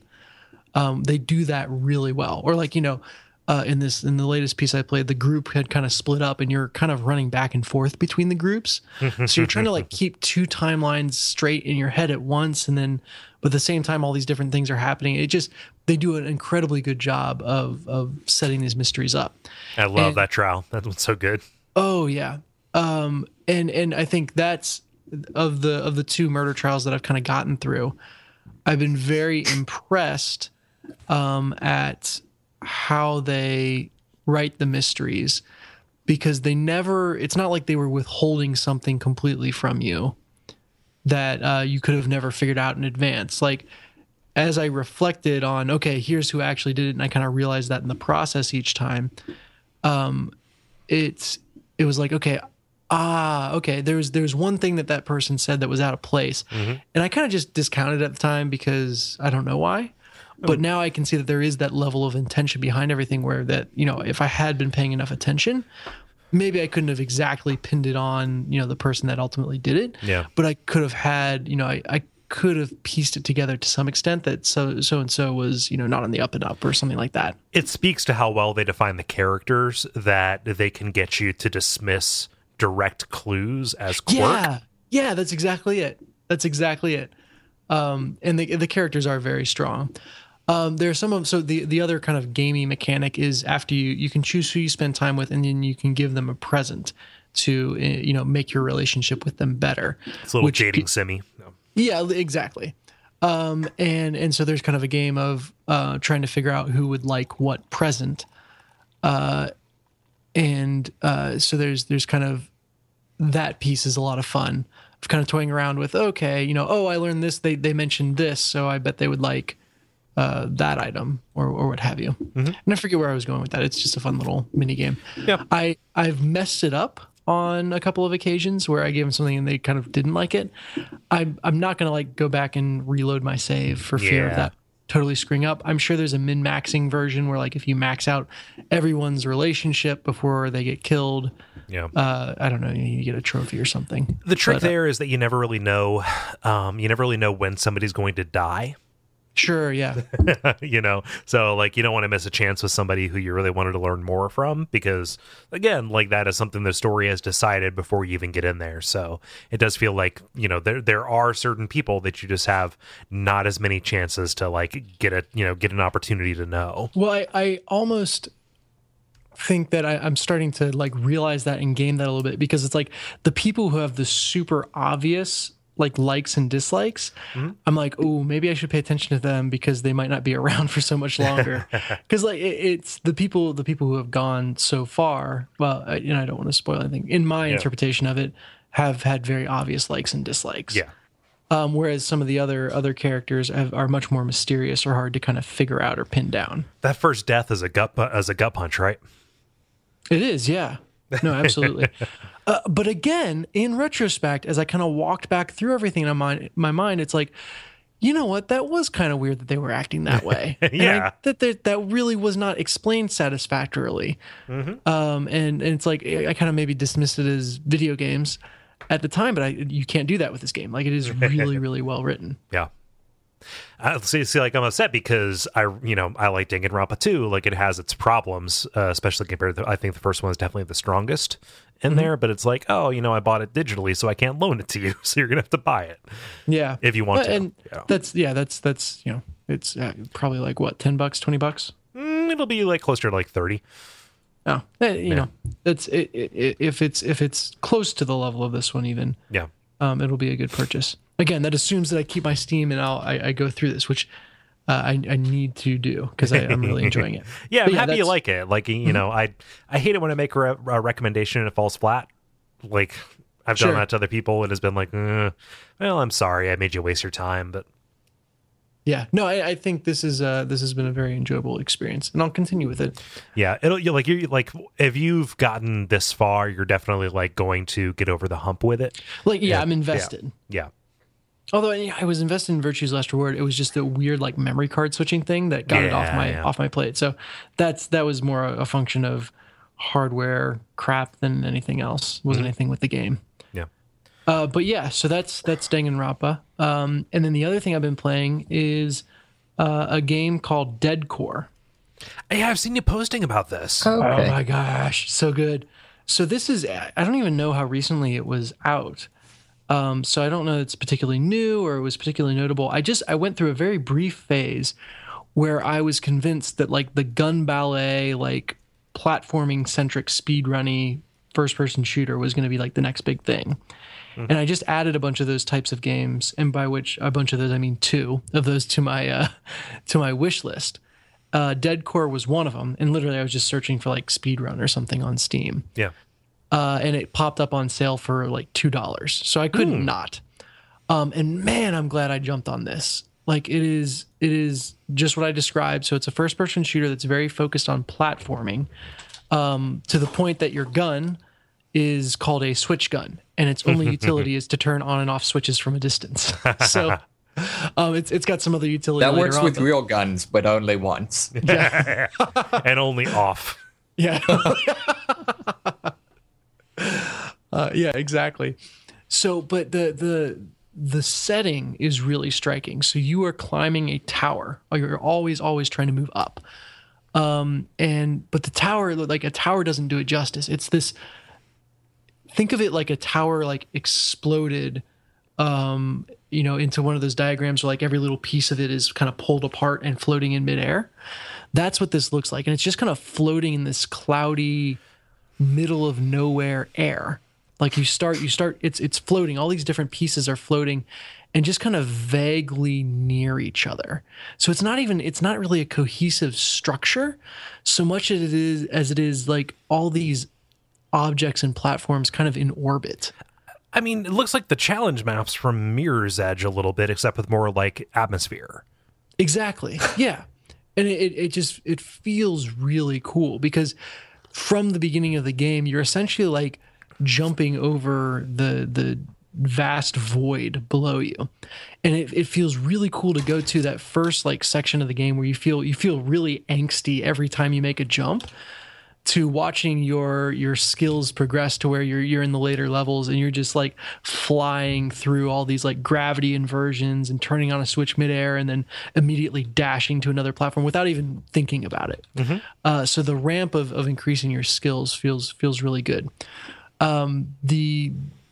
There's like a very vague hinted at story. You pick it up in logs that you then have to go into the menu to read. So very clearly not the focus, but it's there.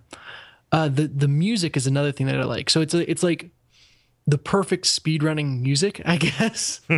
Like it's like a hyperactive drum machine with kind of some like synth effects below it. So very minimalistic, but when that kicks in, like driving, right?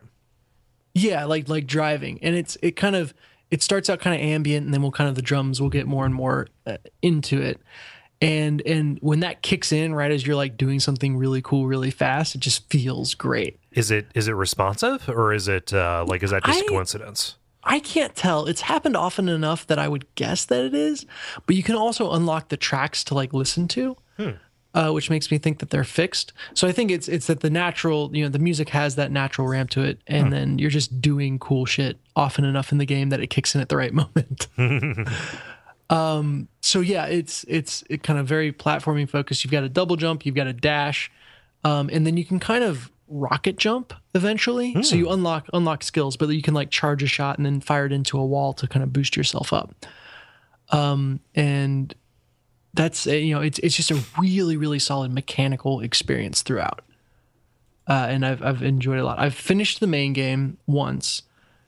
Something tells me if I can get through it fast enough, there might be extra stuff. Like they're literally, the other function of your gun is it literally has a running clock on it from the moment you start to the moment you finish. Oh, wow, they know how to motivate you. Yeah, that's how speedrun focused it is.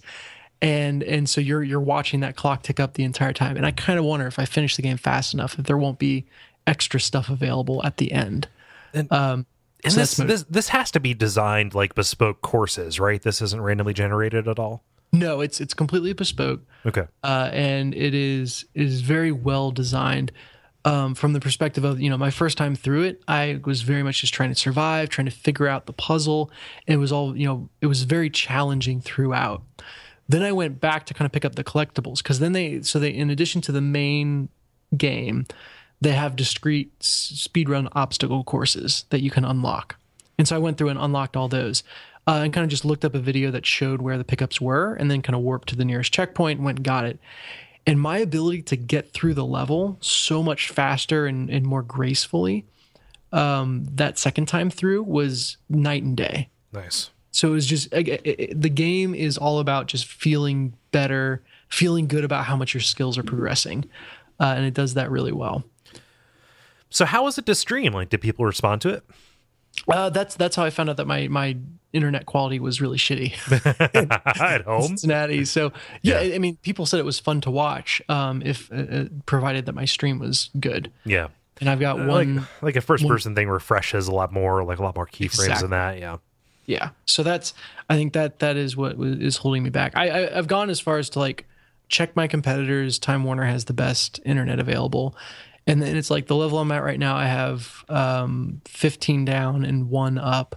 Oh, which is abysmal. See, the problem is what really matters is latency, not download speed. Yeah. Really? But I mean, like specifically for streaming though, you want to have at least more, like at least 5 up. Right. And so I can get 5 up, but I have to pay $20 extra a month for, I think it's like 30 down. And I don't have any qualms with my download speed. It's fine. Stream high def video. And no, that's great. That's inexcusable. I would pay like, I don't know, $5 extra a month, maybe even $10 extra a month for 5 up. I just, they're freaking robots on the other end of the phone. Yeah, no, but then honestly, what you have to do, and this is bordering on life hack territory, but I've gotten purchase out of this. Call them and say, I'm going to quit. Like, I don't want to do this anymore. And then they will give you a better price. Yeah. Yeah. Like, I know that, like, I mean, if you're like me, I hate conflict, but like, I took my brother's advice on that and it worked for me. So, yeah. I mean, isn't that basically all? I mean, I've had one friend who though said that he tried that and they're like, okay, sorry, see ya. Like, well, no, wait. Here's the trick: do it towards the end of the month. Like tomorrow so would be an amazing day to do it. Yeah, sure. Yeah, that makes sense. Yeah, but I mean, whether or not I'm able to stream in the future, and I hope I am. The game just feels good to play, which is really cool. Do we know anything about like the development history behind this, or who made it? Is this just like a crazy successful Unity thing, or? Let me see. I don't know how to get back to it in the store once I've purchased it. I gotta search for it. So it was published by Namco Bandai. Yeah, so go figure on that one. And it's a bit weird to see that logo pop up. It's like the Dark Souls logo popping up the time I open this game. 5-Bit Games are the people who developed it. And I don't know what they've done notably before. It's not like they don't need a pedigree for me to like respect them or anything. No, yeah. But it is. I mean, it is an award-winning game. So nice. It's been recognized as very good at what it does. Yeah. And I'm glad that I found it because again, it was kind of like just a brief. Oh, this is going to be an interesting type of game. I should add a couple of these to my wish list, and then it paid off in a really unexpected, nice way for me. Yeah, I had no idea what this was until I saw you tweeting about streaming it. So, yeah, fantastic, man. Yeah, I don't know if there's anything else to say about it except look for it on streaming in the future. Cool. Let's see here. I imagine, Ben, you and I are going to have kind of the same thing, so I want to give David a chance to go. Okay. Sure. Yeah, I actually, the main thing I've been doing is I picked up the new expansion for Destiny. Oh, the Taken King.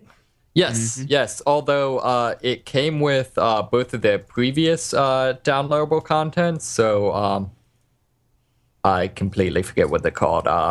It's the House of Wolves and is it Dark Below or something? It's the something of something. Yeah. So and I hadn't played any of those previously. So actually, where I'm at in the game is I'm about to I have one more mission to be in House of Wolves, which is the second one of them. So I haven't actually started the Taken King yet. Okay. Oh wow! So you have to progress through everything to get to the new content. You don't have to. You have to be, I think, level 25 to start the Taken King, and I was at level 24 before I bought the expansion. Okay. Oh, so you just had a couple of extra things. Yeah. So it's more just that's vaguely the order the story goes in. Okay. Although both of the downloadable contents are kind of side stories. Probably the Dark Blow is kind of the events that lead up to the Taken King. But okay.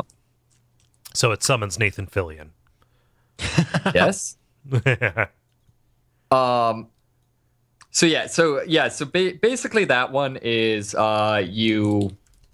there's some woman named it's Eris Morn or something, who basically went up against this evil monster dude, and all of her squad got killed off, and she spent years hiding in the tunnels of the moon, and she's just kind of creepy overall. Okay. But she's kind of the local prophet of doom that enlists you to take out this this monster that killed all her friends. Okay. And I actually one of the things I like about this story is it is legitimately you're preventing this great evil from being summoned, and that sort of thing. But you're also kind of help her with her hit list.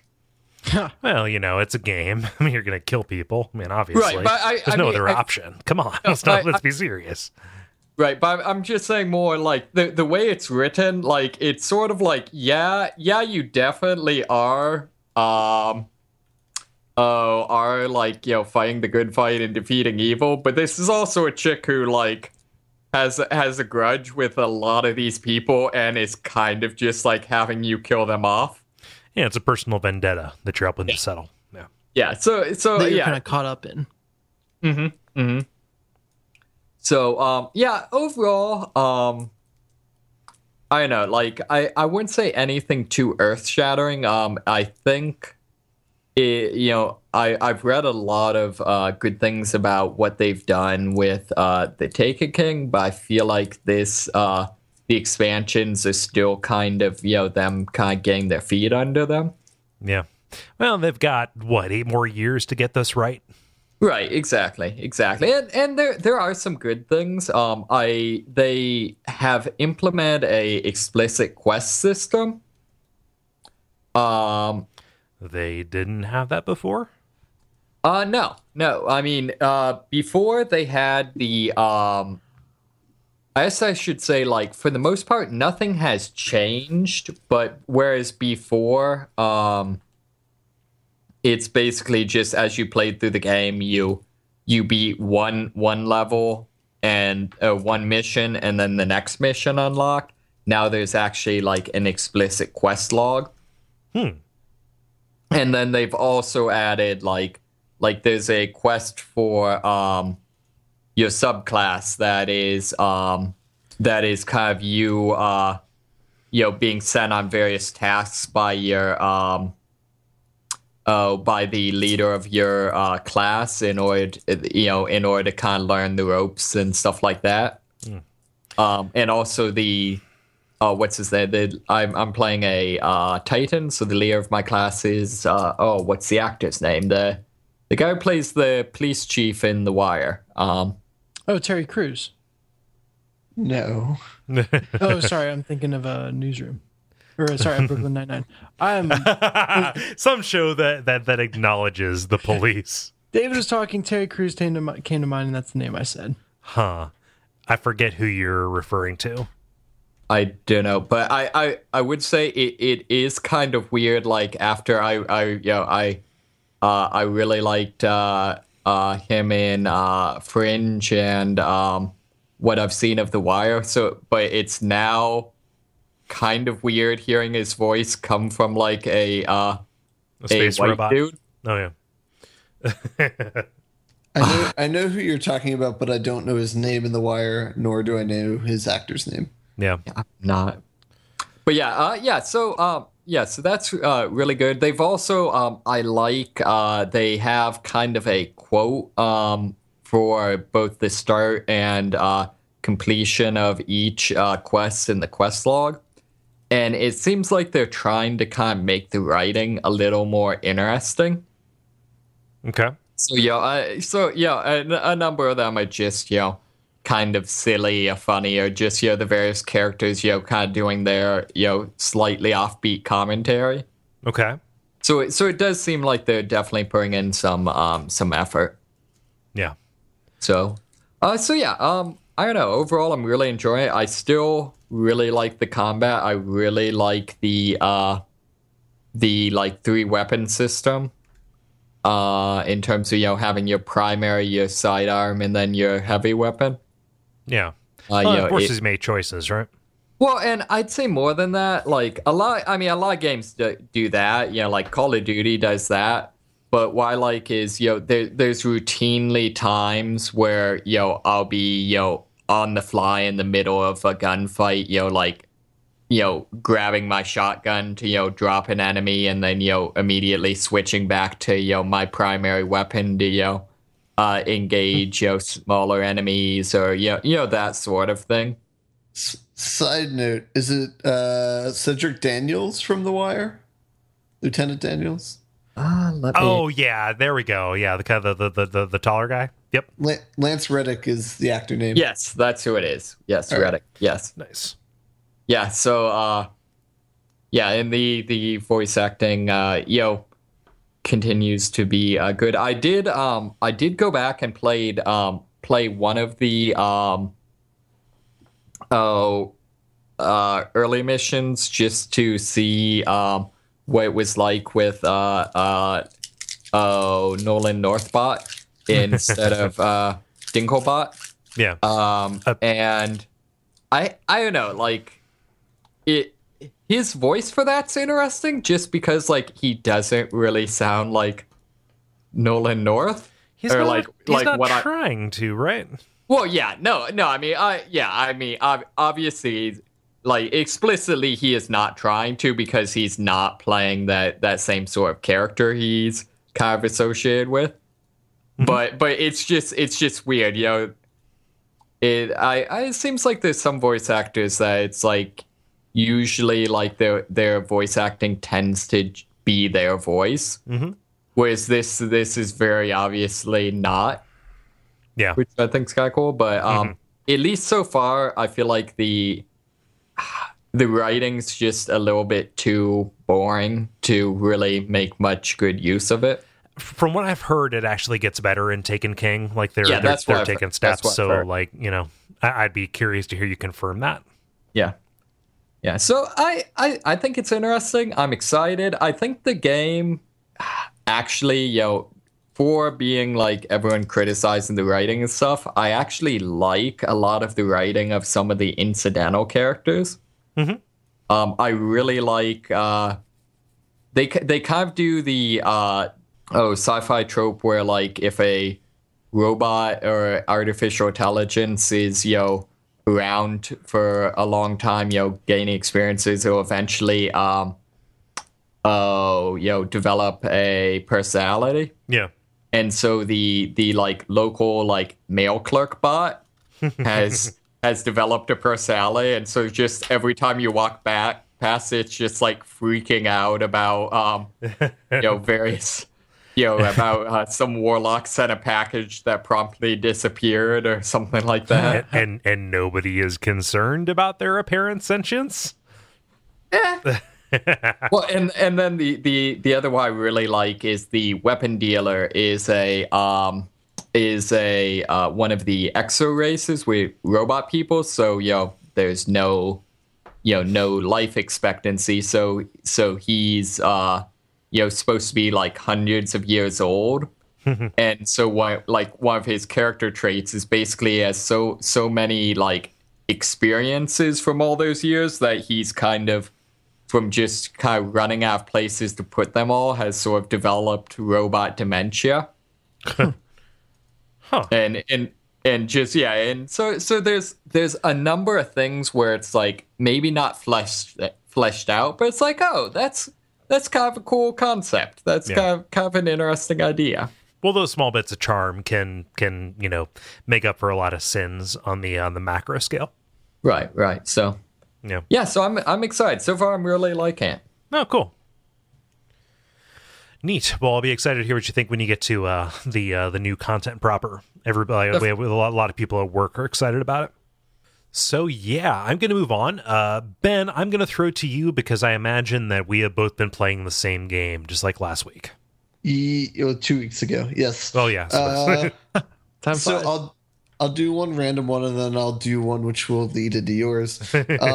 So the random one, and this isn't exactly a video game because it's not, but I played Risk Legacy this last week. Have you guys heard of this at all? I really want to play this so bad. Now, what is this?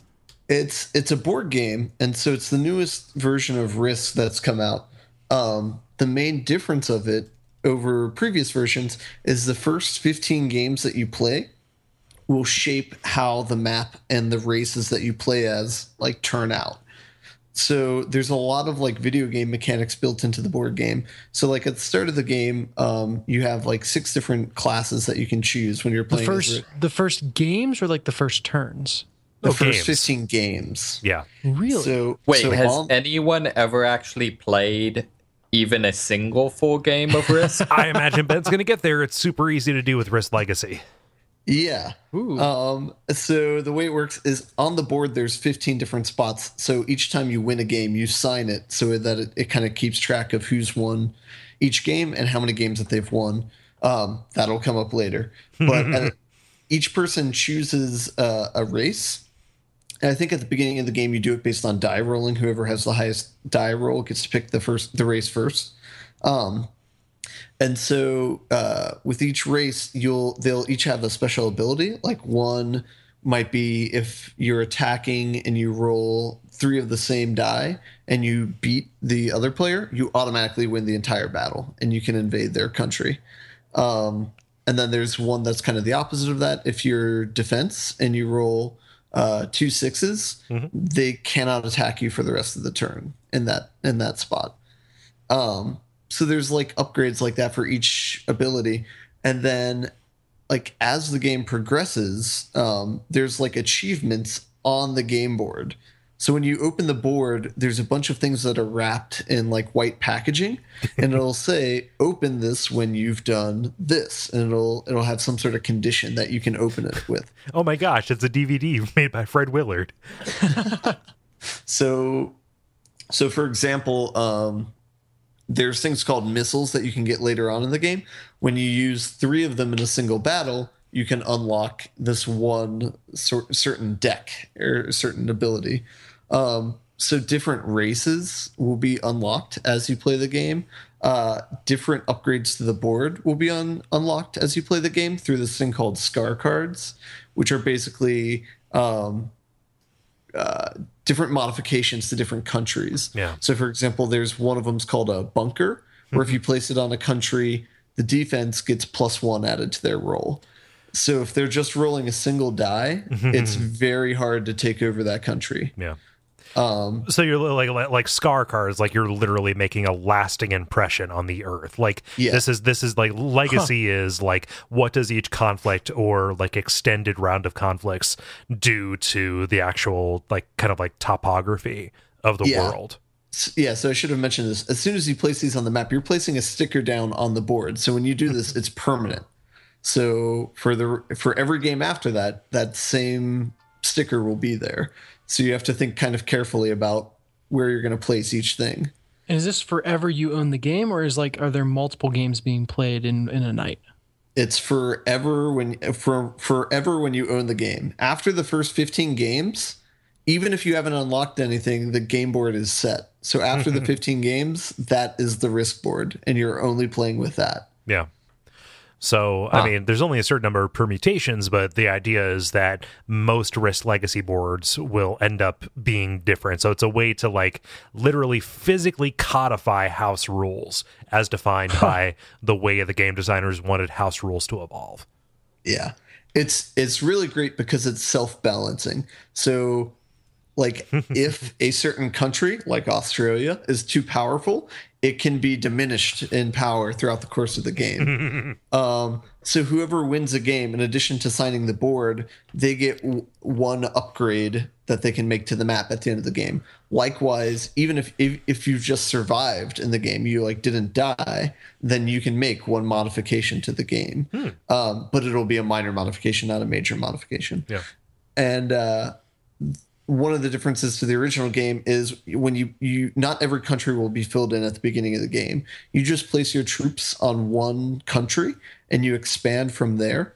And expanding is just moving your troops over. If there's like a city there, it might cost a troop to move into that space. But so there's not as much conflict. It's more, I'm going to just take over this country. You're going to just take over that country, and we'll see what happens. Yeah. But then modifications can be made to continent bonuses as well, based on if you win the game. And then different races will come out eventually if you complete different objectives. So, yeah. Yeah. Yeah, and so like what I was referring to is like, oh, has anybody ever finished a game of Risk? Like they actually like victory conditions are really constrained. To a certain extent, it's not total world domination, so you don't end up with like, you know, somebody fighting over Madagascar or something like that. Yeah. And so, yeah, the victory condition is you need 4 stars, quote unquote. Everyone starts the game with 1 star on the first game. Owning a base gives you another star, so everybody starts off with their home base. So everybody starts off with 2 stars, essentially. So they only need to get 2 more. So they only need to take over 2 more people. Or there are other ways to get stars. If you trade in 4 reinforcement cards, you can turn that in for a star. So if somebody doesn't even trade in reinforcements, it could last 8 turns because they could just get that many cards and then trade in. Yeah. So it is quicker, but then after you've won a game, you no longer get a star at the beginning of the game. You get a missile instead. What a missile does is it allows you to change a single die. You do not even need to be involved in the battle, but it allows you to change a single die of either the attacker to the defense. So, for example, you could change an attacker so that their 6 is now a 1, and that could cause bad things to happen. Or you could go to the defense and change their 1 into a 6, and it's an automatic kill, you know? So you sabotage people. Yeah. Huh. You can. Yeah. This is crazy. So after 15 games, like, are you done? Do you throw it away, or can you keep on playing? The game board just stops evolving. You keep on playing, but it stops evolving. The game board is fixed after 15 games. Yeah. So I implore you not to look up what the upgrades are, because so much of the fun of the game is trying to unlock the different pieces and then being surprised at how it changes the game. I see there is one that says "Do not open ever." I don't think that's true. Really? I'm seeing multiple Google images of it. It's just like an ink packet, like they put in bags of money from the bank. I am not aware of that, so I don't know. Maybe it's like Pandora's box. Although to think about it, I think we're up to the world has had at least 15 wars, so that means no matter what we do now, we can't wreck up the place anymore any worse than we already have. Yeah. All right. ROCK in the USA. Yeah. That's pretty good. Oh man. Very cool. I would love to play this game because I like Risk. I think that it falls into the Monopoly problem, just that the base game is just terrible and interminable. And it goes on too long. Yeah. So I'm happy to hear, because like I've heard about this from like our buddies over at Video Games Hot Dog and other sources, and so I'm happy you got a chance to like play it. Like yeah, this is going to sound like a trick question, but between regular Risk and this, which is more fun? This one definitely. Okay, cool. Yeah, it's like no comparison. Yeah. Nice. So this has definitely been one of the most interesting games I played in the last year as far as board games, just because I've never seen a game like that where it changes from game to game and the rules evolve with the plays. Yeah. So that's a completely new feature. So that's really cool. Yeah. And the other thing I've been playing is Metal Gear Solid 5. Nice. I haven't really dug too far into it. I'd say I've maybe beaten about 20 missions now. Okay. So I'm up from, I think I was at maybe 8 or 9 the last time. Yeah, you're like a 5 or 6, something like that. Okay. So I think I texted you. I'm totally on board with the Maneater soundtrack. Thank you. I'm really lobbying hard for that. Like there are some people who are saying Take On Me, which is like, I can see it. Like I understand the instinct, but come on, Maneater. The thing I like about Maneater is I never really listened to that song before this game. Like I knew it existed, but I never, felt the urge to listen to that song.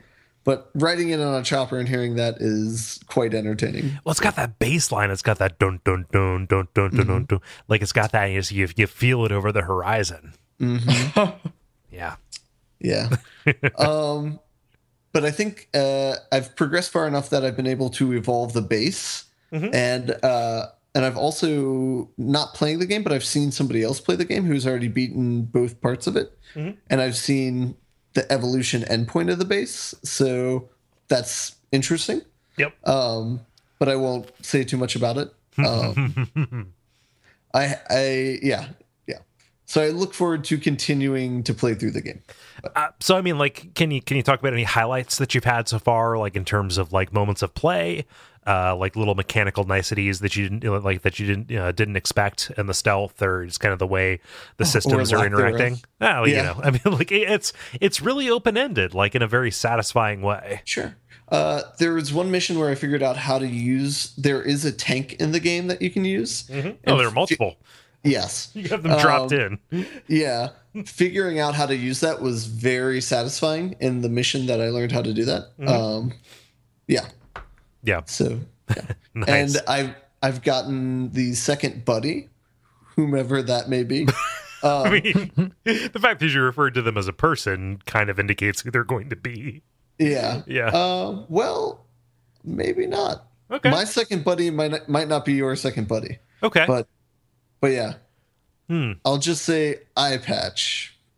Oh, okay, yeah, okay. So you said whomever, and I didn't expect to be referring to a creature. Well, I might not be, but you make it so hard to talk about video games. I know. Anyway, I'm enjoying it so far, though. Yeah. So yeah, but Kole, So you have beaten this game. Yes, I have. At least, like I haven't 100%ed it. Like I'm probably like 46%. So sue me if you tell me that I have not seen the true Metal Gear Solid. I've beaten chapter 1 and 2. Okay. And chapter 1 is a full game. Like it took me 50 hours to beat. And chapter 1 is probably my GOTY this year. Okay. Like it's so good, and it's so like tightly scripted, or tightly plotted is not the right word, because it does have that, kind of open world, free roam kind of feel to it. Like it doesn't move, in great strides, and not every mission is really as impactful as you would like it to be, but it draws to a really satisfying conclusion. Okay. Chapter 2 is the second disc of Chrono Cross. Okay. How so? Oh, just insofar as like it's a whole bunch of like disparate, very cool narrative things that are separated by a bunch of bullshit play. So there are literally tens of instances of credits in this game. So like if I say you reach credits and then there's more after it, that doesn't mean anything. But like you'll play a full game and then you'll get to a point where it's like, well, we're still here, and there's still like main story stuff happening, and we're like getting conclusions to certain characters' story arcs, which is perfectly fine and good. However, I would really rather those just be like little missions you can play like at will. However, the way it presents them to you is these are happenings that occur back at Mother Base that only trigger after you do either side ops or kind of enhanced versions of missions you already cleared in the main game. Okay. So it's either like subsistence versions where you drop in without any of your loadout stuff, so you have to procure all of your weapons and items on site, or it's like extreme stealth where you fail if you get seen once, or extreme where there are more enemies or tougher enemies, or like these are specifically like boss fight kind of things. And it's asking you to do stuff that you had done before, which I don't care how good your mechanic was. If I don't want to go back and see it, I don't want to go back and see it. Yeah. So like I really enjoyed going and seeing all this new stuff because, by the end I cared about these characters, or if I didn't care about them in some certain instances, I wanted to see what their ultimate fate was and how that connected to other stuff in the series. But yeah, like chapter 2 is a real mess. Okay. That's too bad. I'll be sure to not look forward to that. Well, I mean, the trick is you just get there and you recognize, oh, I don't have to do the stuff it's saying as main missions to trigger this stuff. I just need to go like do the like crazy weapon hunt kind of stuff, or the animal hunt kind of things, in order to like trigger these, because it's like 1 or 2 regular missions or side ops to get those to trigger. So the chapter 2 can either last like 50 hours or 15.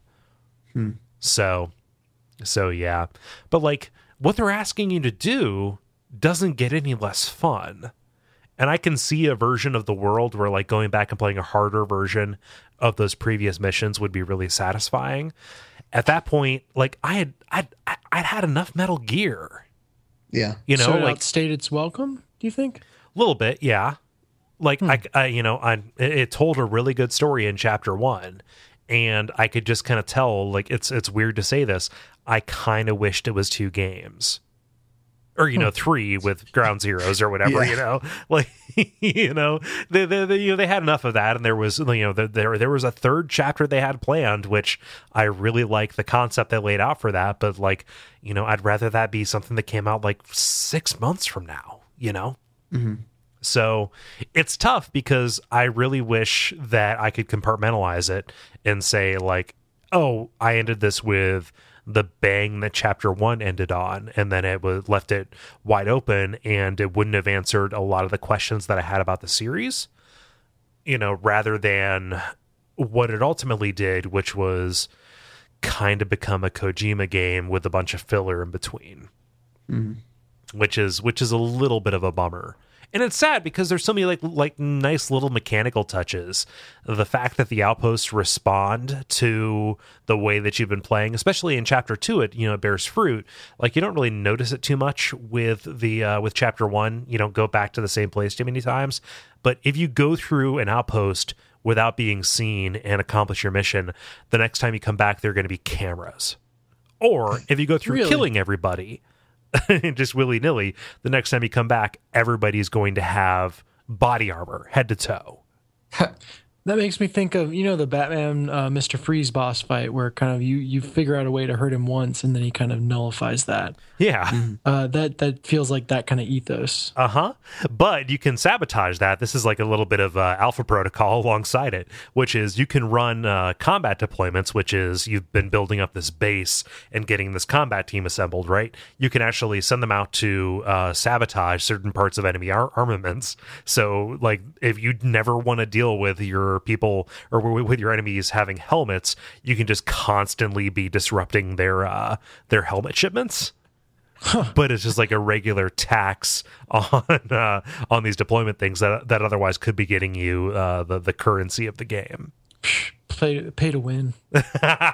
Well, I haven't seen a path to turn regular cash into the in-game currency. Like, I know that you can get like mother base coins. Well, I guess that is, but like you pay real money to get extra forward operating bases, which in turn can get you more in-game currency. So it's really abstracted. So it's kind of pay to win, but I like the idea of an enemy force that kind of evolves to meet you. It's a little bit Dishonored, That's very cool. Have you noticed the enemies kind of rising to meet you, Ben? Nope. Okay. It'll happen. I hope I didn't spoil anything for you, but No. That's fine. I have seen, I think one other case is if you snipe a lot, they'll put up dummies. No way. Yeah. Yeah, these hilarious. It's literally like the autopilot from Airplane.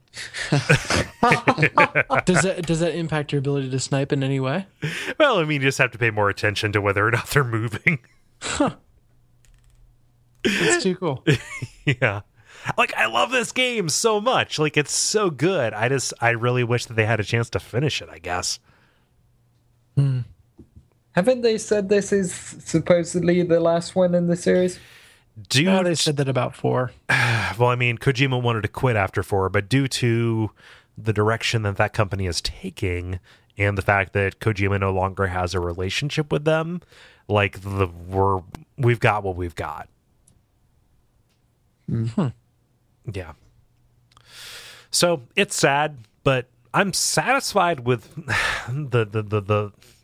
I'm satisfied with the high points of what's there. I just wish it didn't outstay its welcome, I guess. Sure. Yeah. And so I guess that's all we've been playing. Like, I really finished that up. I know, Dennis, you lent me Tearaway, which I meant to play several nights, but I ended up falling asleep because I played my PSP in bed. Nice. Yeah. No, yeah, that's I'm in no hurry to get that back, so. Yeah. It's a short game, so I'm really curious to check that out. If you're ever just feeling down and you want to feel happy, play that game. Okay. It's in the PSP, like it's right here. Yeah. That's the Dangan Ronpa was only the second game that I've ever had a physical cartridge for on the Vita. Nice. Yeah, and while we were talking, I ordered the third one, the side story, the shooter one. So the side shooter Tearaway? No, Danganronpa. Oh, okay. The Ultra Despair Girls one. Oh, I wasn't aware that existed. Yeah, literally, it is a third person shooter where you shoot truth bullets. Huh. Yeah. Cool.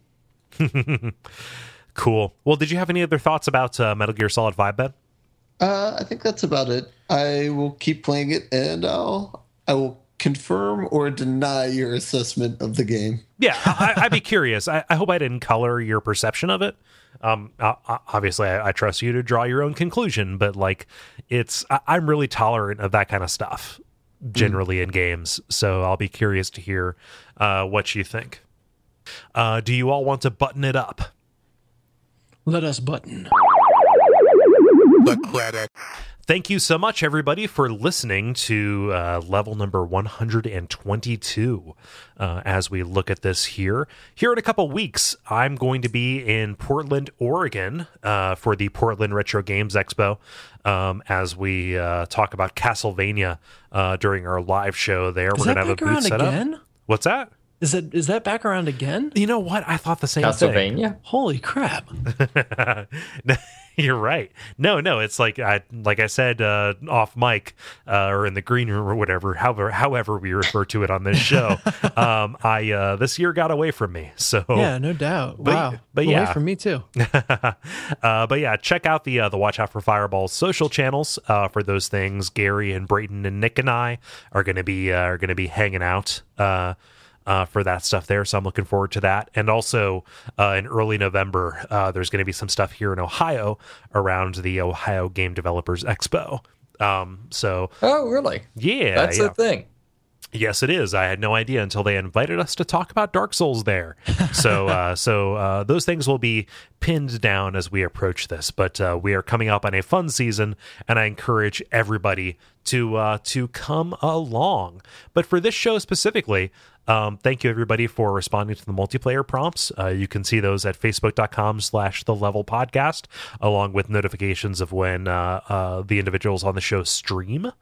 And if you want to check out the Slack group that we refer to, that is at patreon.com/DuckFeed.tv. And then the usual iTunes ratings and reviews. Fellas, is there anything that I forgot? No, thanks to everyone who writes in. It's really cool to have so many people participate in the show. For sure. Yes, even if you are wrong about candy corn. Nice. So I've been Cole Ross at Cole Ross on Twitter. I've been Dennis Furia at DFuria on Twitter. I've been David Moneysmith at Moneysmith777 on the Twitter. I've been Ben Merkel at Merkelizer on Twitter. And stick around to hear us talk about the title.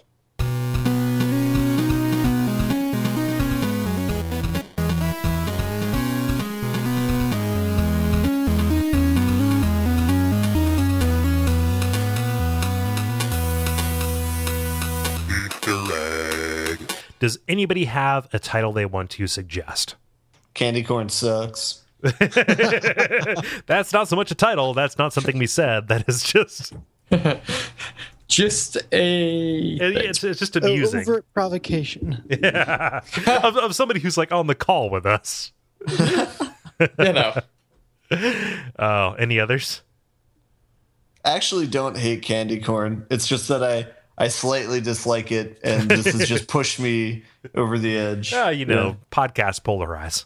Yeah. Yeah. Let's hear. So I'll read you the ones that I have. At least he has beans. Forbidden corn. Care of fate. That's C/O:/fate. Sweet chalk. CCC, which I'm not going to include this in the title, but would stand for Candy Corn Consortium. We get a lot out of that candy corn bit. I know, right? Or only off.